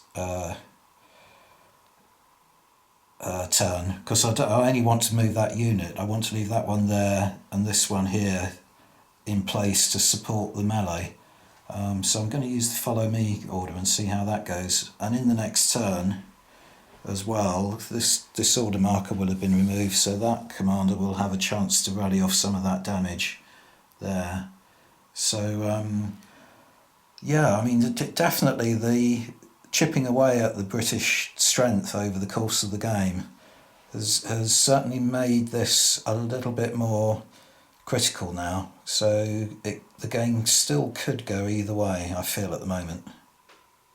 Well, the British have sent a withering volley of fire into the Zulu ranks and inflicted 2 casualties on that unit. It can take 4, but also a disorder, meaning it won't be able to receive any orders next turn. And exactly the same thing here. These chaps here fired into this unit here, and exactly the same. 2 casualties, they're on stamina of 4 and a disorder marker. So that has effectively stopped that in its tracks for the moment. And it's now the Zulu turn. After another turn then, this regiment with the red shields has got over the barricade and threw some spears at that unit there, managed to disorder them. They in turn fired back and managed to inflict 1 casualty. So disorder marker there actually affected the ability to shoot back effectively, and it will now be the Zulu turn again. So they can turn to charge, and if they're successful, I think the British are still allowed to evade, even though they're disordered. Over here, this regiment was stopped in its tracks again. 1 more casualty imposed there, and a disorder marker back on them, so they can't charge again. And over here, no extra casualties, but once again a disorder marker. And over here, this commander is failing to rally off, and I'm kind of unwilling to bring those forward and leave that there shaken, because I've been aware in the past that when I do that, it only takes 1 more shaken unit to actually disorder and shake that whole regiment. So I want to get those casualties down before I advance these any further, I think. Yeah, so as I say, it's looking a bit desperate for the British. Yeah, I just realised that disorder marker should have come off at the end of the British turn anyway, because it affected their firing. But now if the Zulus attempt to charge, the disorder marker shouldn't be there any longer. But I checked in the rules, and if a unit is disordered, it's not allowed to evade. But I'm not quite sure how. Probably disorder markers maybe get left on if you're in melee. Well, no, if you're in melee you can't evade. Maybe if you've had to withdraw and a disorder marker after a break test and a disorder marker is put on you, that's probably the only circumstance. But anyway, he's coming off. But I thought while I got the dice in my hand, I'll show you the result of the dice roll, because we're now in the command phase of the Zulu turn. So I'm going to give that unit there an order to charge this unit of skirmishers here, and they only need 6 inches of movement to get over the barricades, so they're well within. If all they need is a successful throw, and they've got 12-inch movement, so they would be able to charge. And the other 2 units, that unit there is going to stay where it is to support them from their flank, as it will be, and that unit there will move up behind them to give them rear support in a melee if it happens. So so basically the whole thing is a brigade, or not brigade, a regimental order we call it, and they need 7 or below to succeed. Yeah, they get they get 3 full moves. So the British are going to choose to evade, but the Zulus are easily going to catch them unless the British get a low dice throw as well. So so basically the evade works by rolling 2 dice for the British, and they treat it as a kind of basically as a command roll. So they've rolled 8 and they have a command value of 10. Their commander has got a command value of 10, so that means they can move 2 moves back, whereas the Zulus can move 3. And I'm just going to move the figures and show you how it pans out, because obviously the Zulus have only got a reduction of 6 inches of movement, so they are going to catch the British and fight them in melee. Right, we've now reached the combat phase of the Zulu turn, and in the interval, in the shooting phase, spears were thrown, no casualties or disorder markers inflicted, and a rally attempt was made over here, which was successful. So that commander rallied 1 of these off, so they've now got 3 casualties, so they're no longer shaken. But I think I want to get that down a little bit more before I proceed with them. But anyway, as I say, basically what happened is during the evade move that the British made, they had enough movement to allow them to get into the redoubt, which is 12 inches of movement, but they didn't, because they'd also had to move about 6 inches to get there, and they only had 2 moves. They didn't have another move in order to be able to change formations. Ideally, they would want to be in square in that redoubt, and that makes it interesting now, because basically it's as though they hurriedly scampered for the redoubt, which is why it's there as a final retreat. But the Zulus are kind of on top of them, as it were. And the Zulus had enough movement to allow them to actually charge the redoubt. The redoubt takes 12 inches of movement, and they had about 36 inches of movement, so they had plenty to get into melee. As I say, they were bound to catch the British. So there's now going to be a melee where the British are fighting in skirmish order, but do have the value of the redoubt walls. But being a kind of semi-building, troops in buildings can lend support to others within 6 inches. So in other words, if those skirmishers weren't in melee, they could lend support to a melee there, but the reverse can't happen. So you can't give support to either buildings, troops in buildings, or to troops in square. So they're going to have no support. So this is going to be a really interesting melee.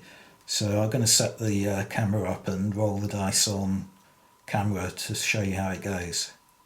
Okay, I'm filming from the opposite side of the table now, because I think that's quite a nice perspective, and it gives you an impression of the crowded nature of the fighting in a way, and the desperate straits the British are now in. And so what I'm going to do is roll all the dice on camera.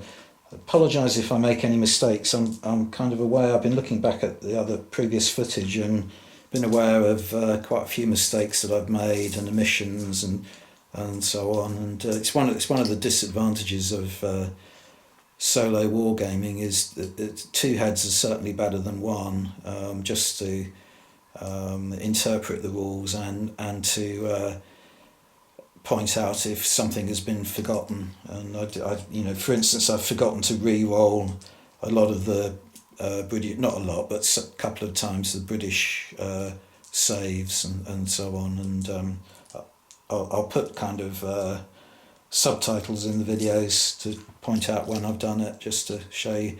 But anyway, here we go then. So the Zulu unit is a small unit, so it would be rolling 6 combat dice, and the hand-to-hand, that's their hand-to-hand ability, is 6 combat dice. They are charging, so rather than hitting on 4s, they will be hitting on 3s, and that's all. Okay, so let's point the camera down. Oh, I'll tell you what, I forgot to add the commander to it, didn't I? Never mind, it's too late to do that now.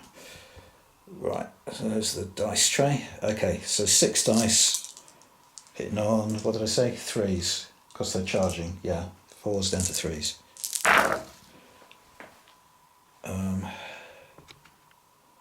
Right, so they have scored 1, 2, 3, 4, 5 hits so far, but remember, I just remembered, they have got the bloodthirsty attribute. So in the first round of melee of the game, and this effectively is their first round, because although I've been replenishing the casualties, effectively these are new troops, so they can re-roll and they get 3, so they got 6 hits. Now the British again are a regular unit, so they get 6 dice in hand to hand. They are skirmishers. They're not shaken or disordered yet, but they're definitely skirmishers. So rather than hitting on 4s, they are hitting on 5s. Okay, right, now again, before I forget, both the Zulus and now the British have rolled some 6s, so that has disordered both sides. So I'm going to put a disorder marker on both sides before I forget.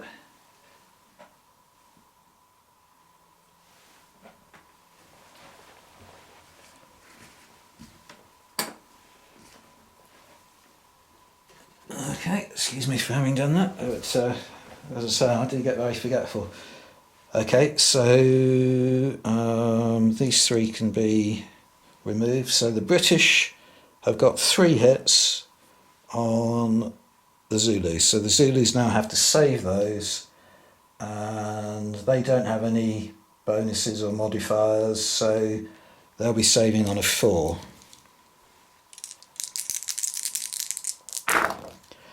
So they save 1, so they get 2 casualties. So again, before I forget, I'm going to put 2 casualties on them. That's taking them up to 3, which means they're shaken. So I think I'll put a 3 marker on and take the one that they've got off there. Save a bit of room. Okay, now the British have got to save 6 hits, but they have got the stubborn attribute, which means they can re-roll any fails. And what are they saving on? They are, I won't look at the dice, I promise. They are in a sort of cover of the redoubt, so they get 1 to their dice roll, which means rather than saving on 4s, they'll be saving on 3s, and that's it. So how many have we got? 1, 2, 3, 4 saves so far, and they can re-roll these 2, needing 3s. Right, so they've got 1 casualty, which I'll put on again before I forget.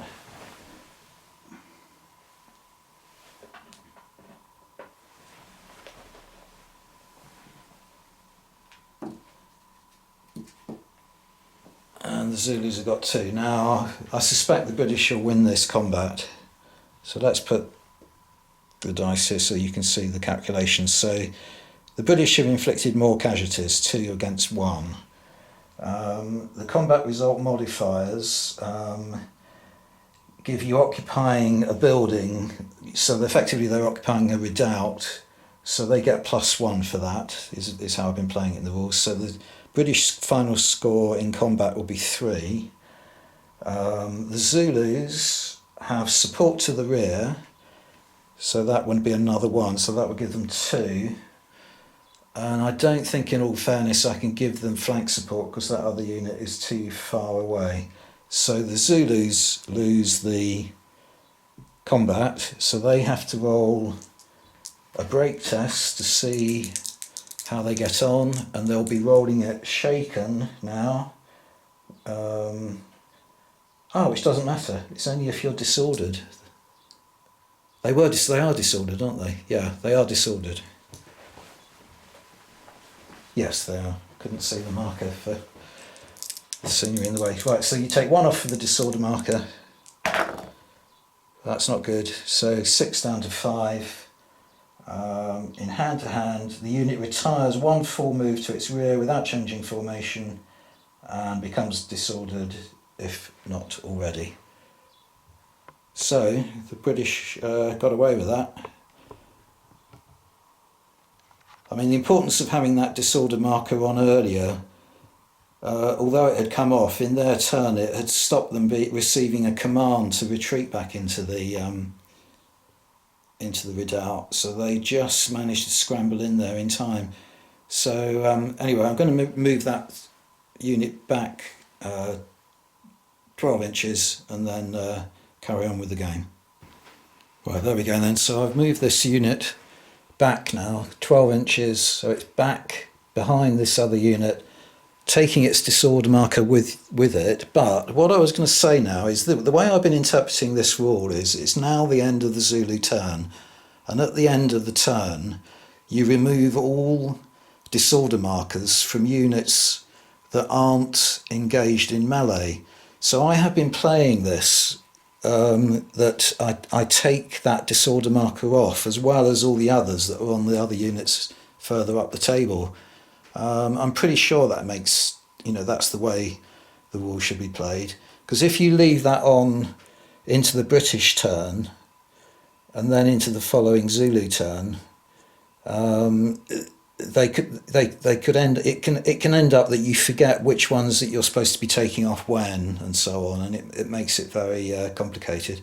Much simpler to do it this way, and there's no reason to suppose, now that they're not under threat of any kind, that they should keep the disorder anyway. So that's the way I've been playing it. Makes it simple, and of course the disorder marker on the British, which is represented by that chap trying to carry ammunition to them, that won't come off until the end of their turn, and it is now the British turn. So in other words, they won't be able to form into a square at the moment because they are disordered. I think that is the right way to do it anyway. It's the way I've been playing it, and it has been working. Right, so it's on to the British turn now. Okay, so in the British turn, they didn't have any commands to issue because the only command they wanted to do was to reform the unit in the redoubt, and they can't receive orders because they've got the disorder marker on them. So, but then went on to the shooting phase, and in that the skirmishers tried to shoot at this unit here and inflicted no casualties, no hits in fact. And that was because their fire was very ragged from being disordered, and they failed to get the appropriate scores. So that seems quite realistic to me as well. In the back there, that unit there fired on this unit and inflicted a disorder on them, but no casualties, meaning they won't be able to receive orders in their turn. But the most damage was done by this unit here, firing down on this unit, and they inflicted a further, I think it was 2 or 3 casualties, but anyway, it's taking them above their stamina level because they're a large unit and should have a stamina level of 4, and they now have 6 casualties, so they're going to have to throw a break test for excess casualties. So I thought I would do that on the camera as well, just to give you a little bit more of the live action, as it were. So they roll 2 dice, and they take off 2 from the dice roll because they've got 2 excess casualties, but they're not disordered, so nothing else. And the higher the score, the better. Right, so they roll an 8, so that takes them down to 6. And in shooting, the unit holds its ground, it stays where it is and does not move. So that's quite a good result, because having taken the break test, it means I can take off the excess casualties, so they are just back to shaken now. And now, at the end of the British turn, I can finally take off that disorder marker, and it's back to the Zulu turn. Right, this is the end of another Zulu turn then, and the chaps in the redoubt are surviving okay. This regiment over this side of the Canberra did try and charge the redoubt, didn't quite roll enough to get over the mealie bags, so a melee didn't occur. So instead they threw some spears in that didn't inflict any injury, and no melees going on anywhere else either, although the unit pointed it with something. The unit here did suffer another casualty from thrown spears, which means it's now on 3 casualties represented by those stretcher bearers, and that means that they are shaken. The disorder marker has come off of the guys in the redoubt, so they're going to be able to hopefully form square in the next turn. And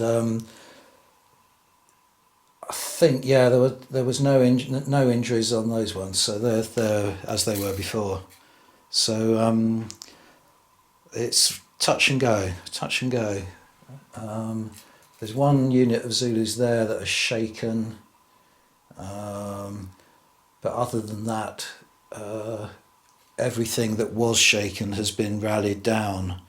So there's no danger at the moment of an imminent collapse of the attack.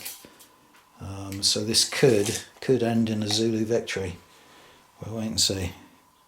Right, well, the British in the redoubt have formed into square now, fired onto those Zulus in front of them, and have inflicted 2 casualties.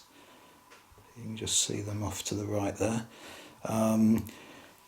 The British at the front of the defences have fired down yet again into that Zulu unit in front of them, and most of the casualties are hidden, but they actually now have inflicted excess casualties on them to a very high degree, because they've now got 8 casualties on them.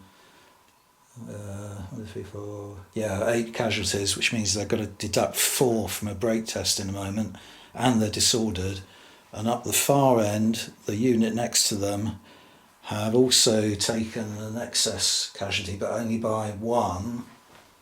But they also have a disorder marker on them. So I'm going to roll the break tests for them, because it might make a difference as to whether they get a retire move or a rout move, I don't know. But at any rate, at the end of this, at the beginning of their turn, there will be 2 shaken units in that regiment, which means that the regiment is broken and will have to begin to retire.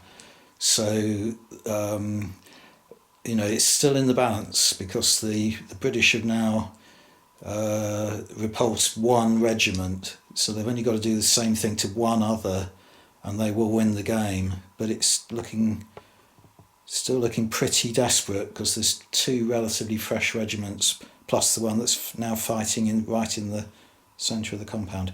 Anyway, we'll roll some dice, see what happens with the dice roll. So the unit nearest, right in front of the defences there. Has got 4 excess casualties and is disordered, so it's -5. 8 down to 3. They rouse and come off the table. Should be rolling white dice for the Zulus, really, to be fair to them. Okay, and then up the other end, they're disordered and have got 1 excess, so it's -2. And that takes them down, what's that, 7 down to 5. So they retire and become disordered. Yeah, so basically, I'll make the moves, but that regiment is broken. So now it is the Zulu turn. Right, everywhere else, the Zulus haven't so far managed to push forward their attack. They've got 1 regiment that's broken and is retiring.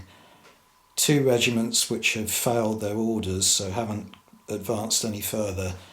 And this 3rd regiment, which has rolled successfully and has been able to charge into melee with the figures in the redoubt, and also have a unit off to the right giving flank support and behind them giving rear support.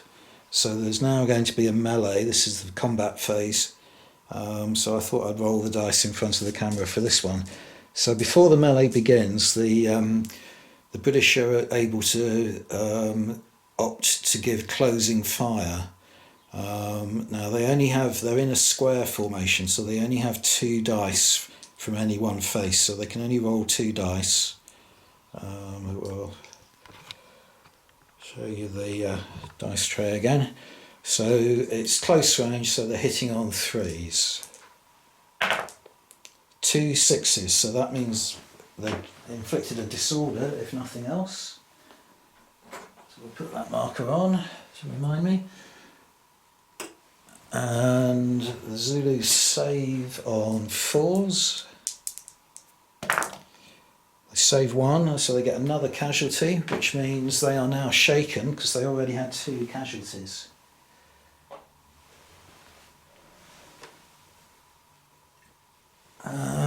Okay. Right, so if they're shaken, that means they have to...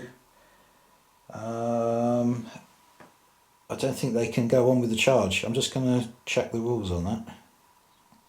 Yeah, just check the Zulus have to take a break test, and if they pass the break test, they can still engage in hand-to-hand combat. So they've now been disordered, but they haven't got excess casualties, so they take 1 off the dice roll of 2. Roll 2 dice and take 1 off the result. Oop. Put that in the tray. So they roll a 6, so they're down to 5, which means they retire 1 full move and become disordered if they're not so already. Right, so that means the charge fails. It's not going to happen, which is a bit sad really, but it's good for the British. So I'm going to move that unit back and then carry on with the game. Right, another crisis for the British. The chaps in the redoubt are okay. The Zulus haven't been able to get inside there yet, so they're very close and throwing spears in and have disordered them again, but not in melee. But in the front here, some great dice rolling for 2 regiments here. One of them is up over the barricade and is about to go into melee with these chaps. They've got support to the rear, to their right flank, and there's another regiment that you can't quite make out just here, so giving them support to their left. So they'll be in quite a good position to win the melee if they can get into melee. But unfortunately, they have 2 casualties on them at the moment. So 1 more casualty will shake them, causing them to have a break test. And if they fail the break test, then the melee won't take place. But also I was wondering about, I've been trying to look in the rules and I can't find it. If the unit routs off the table and the commander has joined them, does the commander, well, the commander has to leave the table as well, But what happens to that entire regiment then? Is it deemed to be broken? Because if it is, then that would lose the Zulus the game in one dice roll, because that would be the second regiment that was broken, and the wave of attack would have to pull back. So I'm not going to risk attaching the commander. I was thinking of doing it, but that would be a kind of do or die dice roll really, and it's too much of a risk. But as it is, the British have got 5 dice hitting on 3s in order to inflict a hit on the Zulus, because they got 3 shooting value of 3. They get 1 extra because Chard is an inspirational leader, and a 5th one because he's actually attached to the unit. So I'm going to roll that dice roll first of all for closing fire. See if they actually get into combat at all. So it's 5 dice hitting on 3s.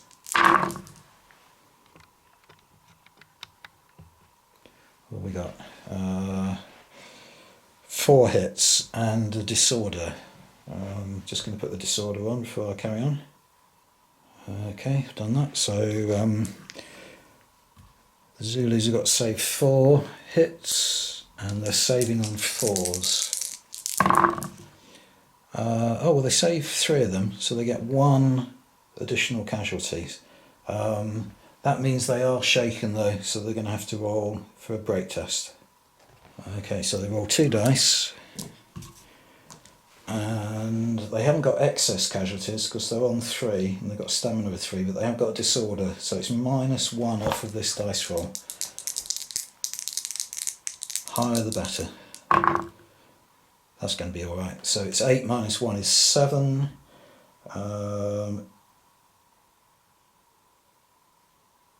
So they do go in, because it says in hand-to-hand infantry hold their ground, so their attack can press on.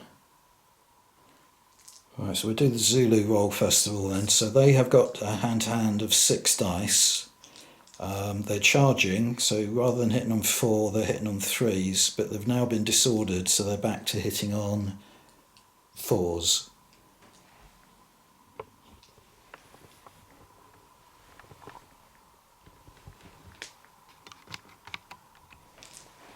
Six dice on 4s.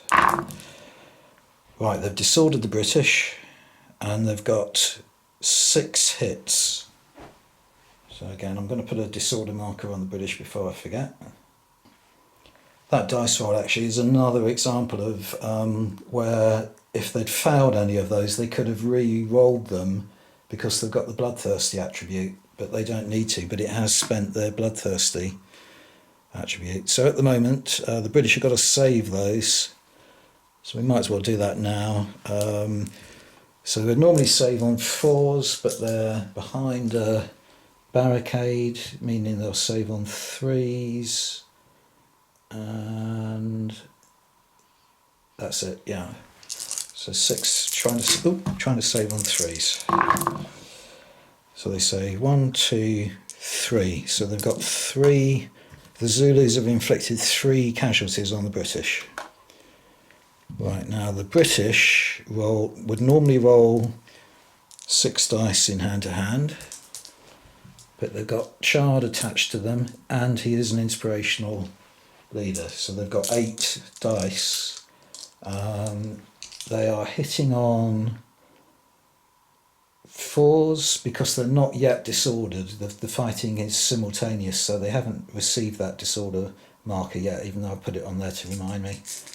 And that's it. So 8 dice hitting on 4s. And they've, well, yeah, they're already disordered, the Zulus, but they would have disordered them again. That one's failed, and those 2, so that's 3 failed.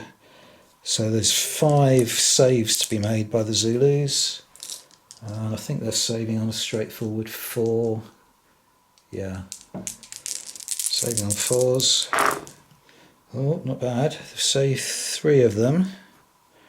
So this could go the Zulus' way, because the Zulus have inflicted 3, and the British 2. Right, so we'll work out the combat result. So if we start with the Zulus, they have support to the rear, and for each flank support they get 1 point, so they get an extra 3 points for that. That puts them on 6. The British have got 2 plus support for the unit in the redoubt behind them and the one to their flank on the left, so that takes them up to 4, and they're occupying a barricade, takes them up to 5. So that was 6, wasn't it? 6 versus 5. So the British have actually lost a melee and must take a break test, and they have already used their steady attribute, which allows them to automatically pass the first break test of the game for each unit, and they've already done that on a previous attack.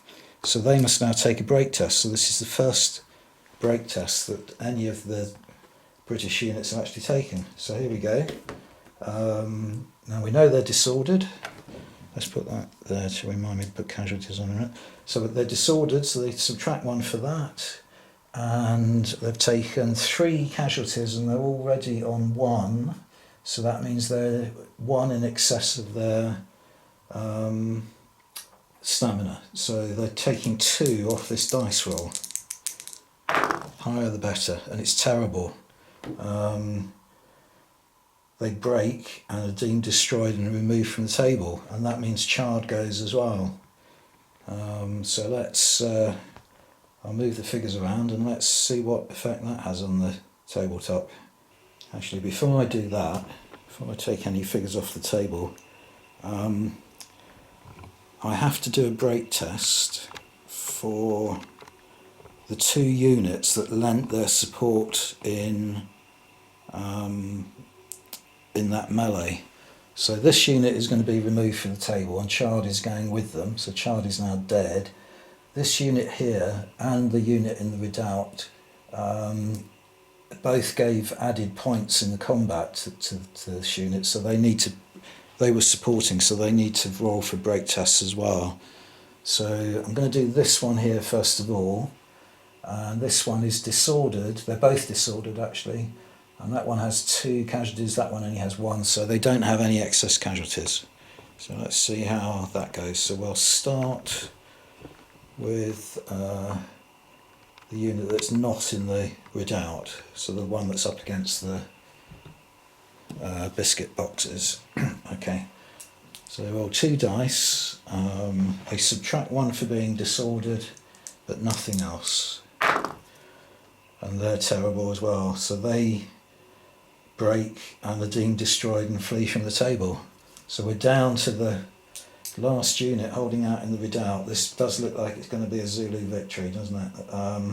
Right, so they take 1 off for being disordered, high as possible. Right, they've got 6, that takes them down to 5. So normally they would retire 1 full move and become disordered if they're not already, but they are both in square and in a kind of a building. They're in a redoubt, which means that they can hold their ground. So they're going to carry on fighting, but they're the last unit, the last of the British left on the table. So suddenly the whole game has, the whole game has gone completely wrong for the British, and their defences have collapsed, and there's only a single section left in the redoubt holding out. So their job now is to break one of the regiments, and if they do that, the rest of them will have to retire. So how long can they hold out, and for how long?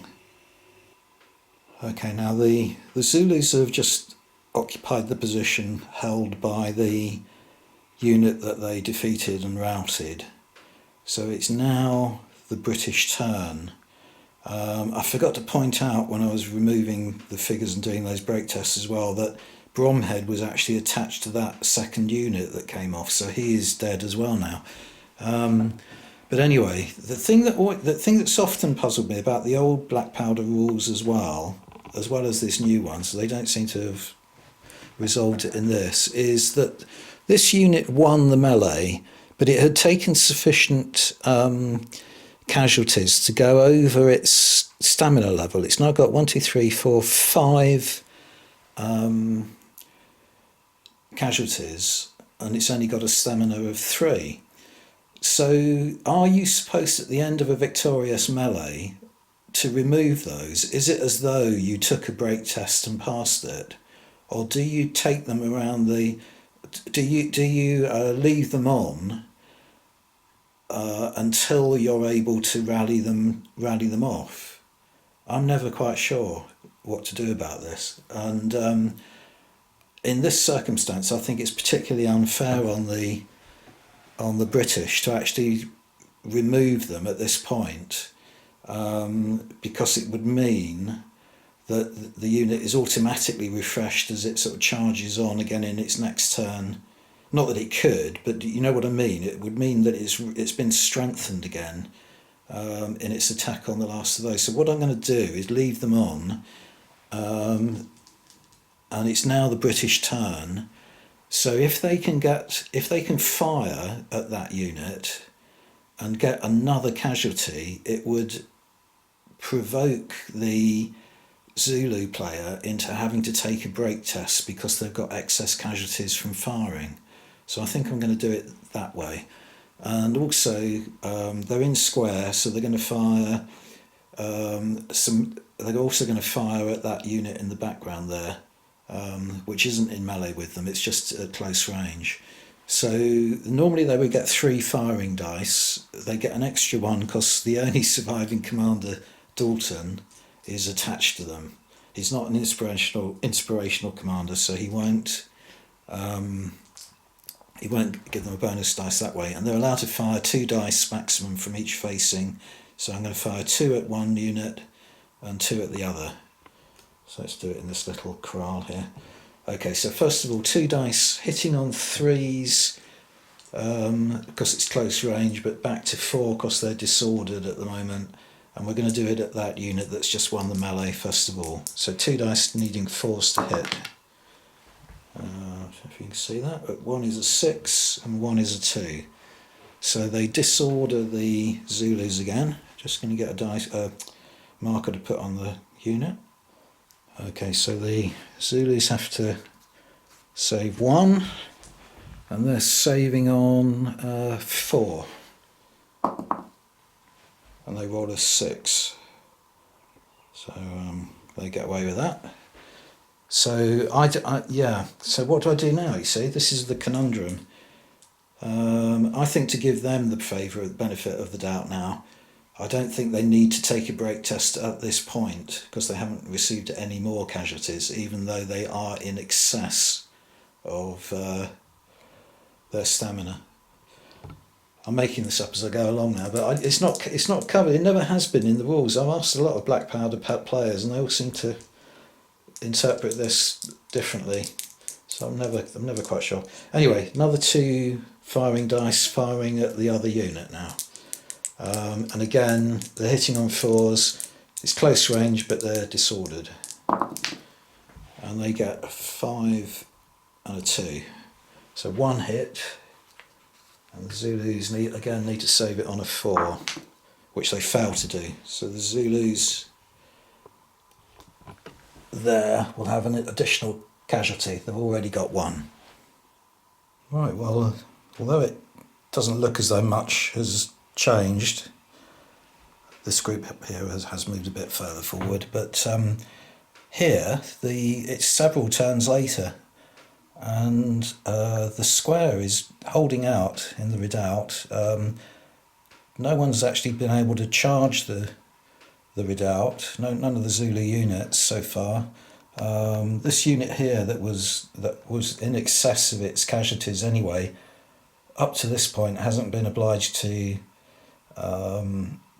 take a break test from any additional, and at one point they did manage to rally a casualty off, but just at this moment the British have inflicted another casualty and a disorder on them, so they definitely now have to take a break test. So they will roll 2 dice and subtract 1 for the disorder and a further 2 for the additional 2 casualties they have. So they're taking 3 off of a dice roll, a 2 dice roll. Right, so they break definitely, because that's 6 minus 3 is 3. So they will be removed from the table. Sorry, try and get it in focus. There we go. They will be removed from the table. And that's not too... I mean, if one more of these units breaks, then that's definitely the end of the attack. But at the moment, the British are certainly look as though they're on the losing side. Right, another crisis the British have to overcome now. The unit at the back there hasn't managed to engage them, but now this sort of relatively fresh entire regiment has thrown a double 1 in its command phase. It can move 3 moves. So the first unit is up over the mealie bags and in melee with them if they survive the closing fire, which I suspect they will.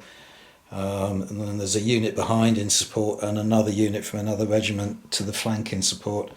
So this is going to be pretty tricky for the British to overcome. They might be overwhelmed here. But we'll do some dice rolling. See if I can get the dice tray somewhere where you'll be able to see. Right, first of all then, the British can fire 2 dice from that side of the square, hitting on 3, so it's not going to shake them because there's a maximum of 2 casualties, but it might disorder them, give the British a slight edge in the fight. No, so there's 1 hit, which the Zulus save on 4, which they do. So now it's over to the melee itself. So it's a large unit, so that's 8 attack dice for the Zulus. 3, 4, 5, 6, 7, 8, and they're charging, so they're hitting on 3s, and they've got the bloodthirsty attribute. This is going to be a killer, so they can re-roll any fails. Right, of which there are quite a lot.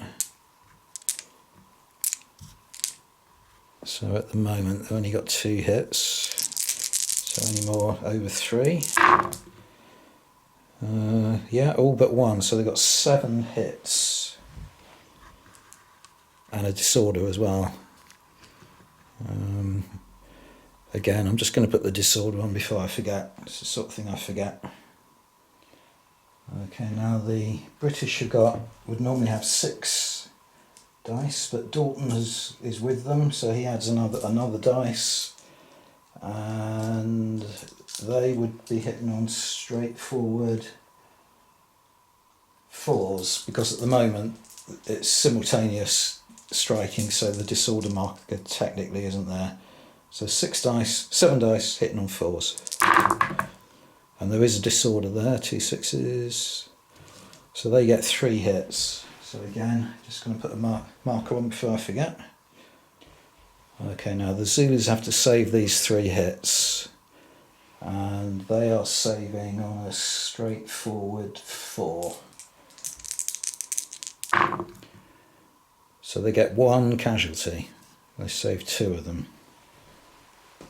Just put that to one side again, and then the British have got to save 7 hits, and they are saving on 3s because they're occupying the redoubt, and they've got the stubborn quality, so they can re-roll any of these fails.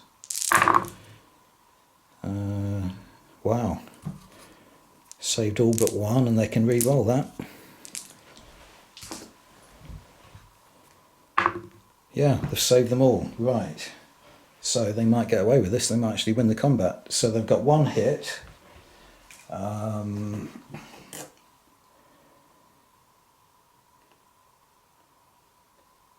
They're occupying the redoubt, which gives them another one, so that gives them a score of 2. Now the Zulus have no hits, but they do have support to the rear, and to the flank. So that gives them 2. So it's a draw. Now, as none of them are shaken, the fight will go on for another into the British turn. They remain there and fight another round. So the British are holding on. Yeah, you know what? I made a big mistake there because I gave the British a lot of dice, and they can only fight with 2 per side.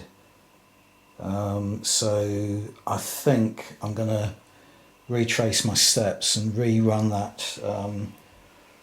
that fight altogether. Apologies about that. Told you I make a lot of mistakes, but that one's pretty major, so I can't go back and rectify that. So I've taken the markers off for a minute. So both sides just have 1 casualty marker, and we'll start again. So the Zulus are a large unit rolling 8 dice. Hitting on 3s because they're charging. Unable to re-roll because they've got the bloodthirst. Right, so far they've got 7, and they need to re-roll that failed one. Yep, so they don't get that, so they've still got 7, which is what they got last time, and the British can only roll 2, and they are hitting on 4s. And they don't get either. Okay, right.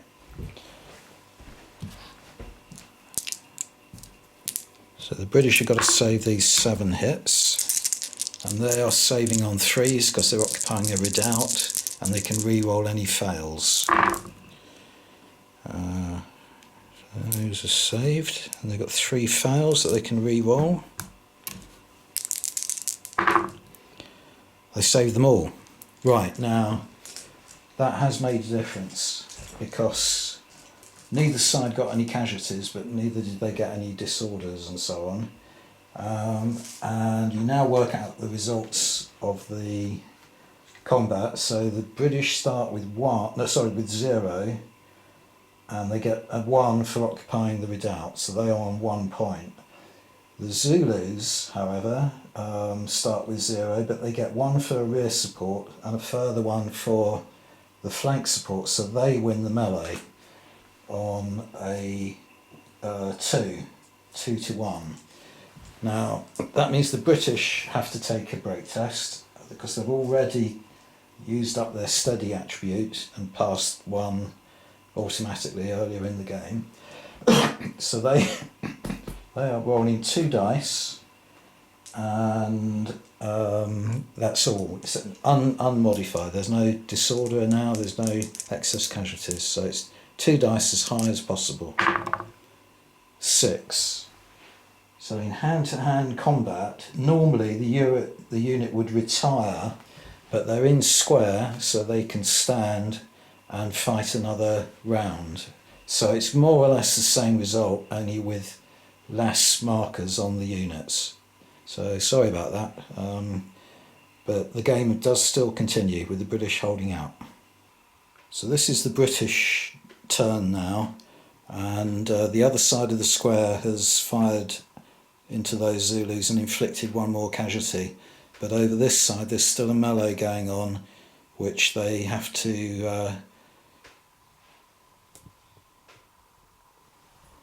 fight.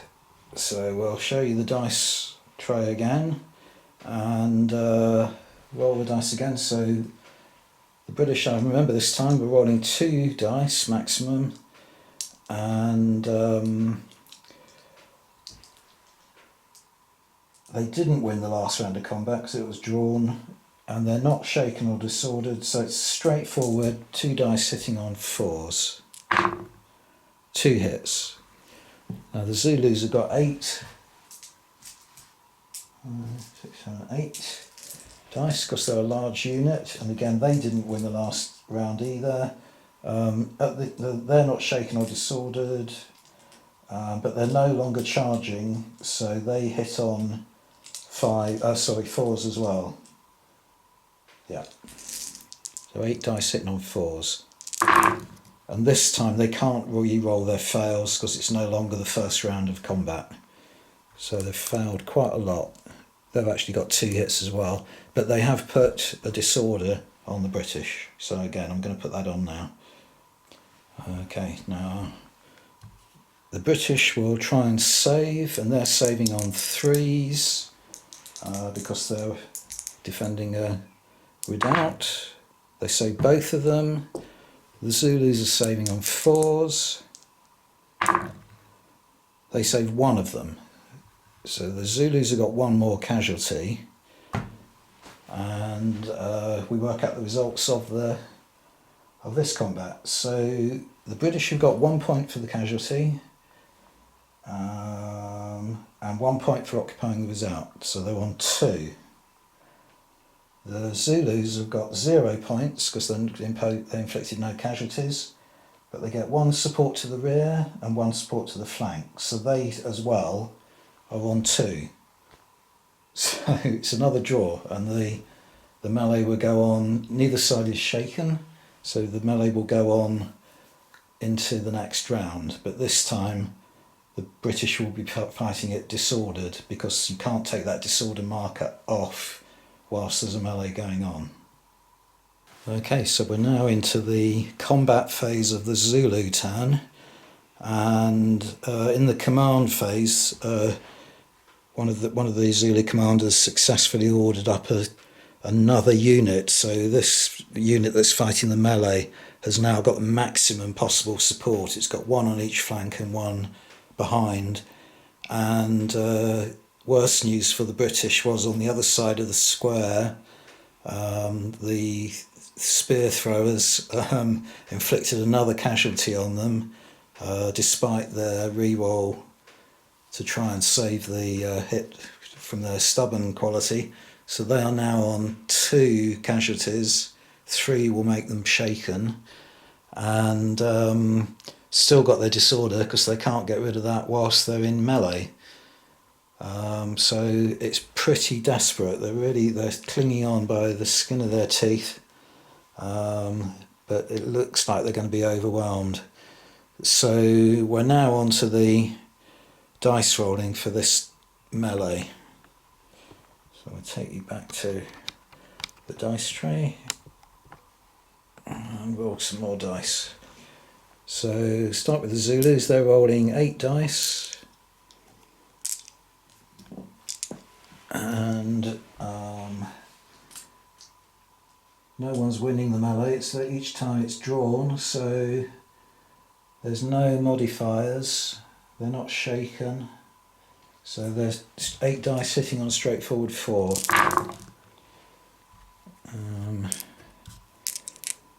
Not brilliant, but it might be enough. They've got 3 hits so far that the British will try and save in a moment. So the British are rolling 2 dice. Now they're a bit more in trouble now because they're shaken. No, not shaken. They're disordered. So that means instead of hitting on 4s, they're hitting on 5s. They get neither.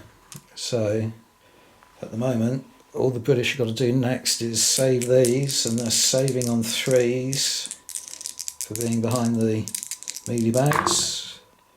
Save all of them. But this time I'm sure the Zulus will win because of the additional support. So if they both start off on 0, the British get 1 point for occupying the redoubt, whereas the Zulus get 1 for the rear support and 1 each for the 2 flank supports. So they win 3-1. Which means again the British have got to take another break test. So they're rolling 2 dice, subtracting 1 for being disordered, and that's it. Right, they're pretty good. 8 down to 7, so they hold their ground. So the melee goes on into another round. Okay, we're now on to the combat phase of the British turn. In the shooting phase, the people in the other side of the square got another casualty on that other Zulu unit, so that unit is now shaken. Doesn't have to roll a break test unless it gets an excess number of casualties. It's got equal to its stamina at the moment, but it does mean that it can't be given an order to charge from the other side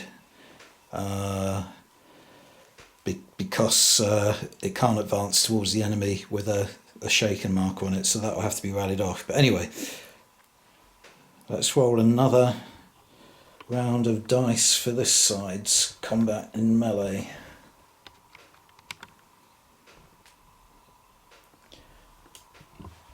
So we'll do the British first. They're rolling 2 dice. Again, the last round was drawn, but they are disordered, so they'll be rolling to hit on 5s. And they get 1. And a disorder on the Zulus. So I'm going to put that on again before I forget.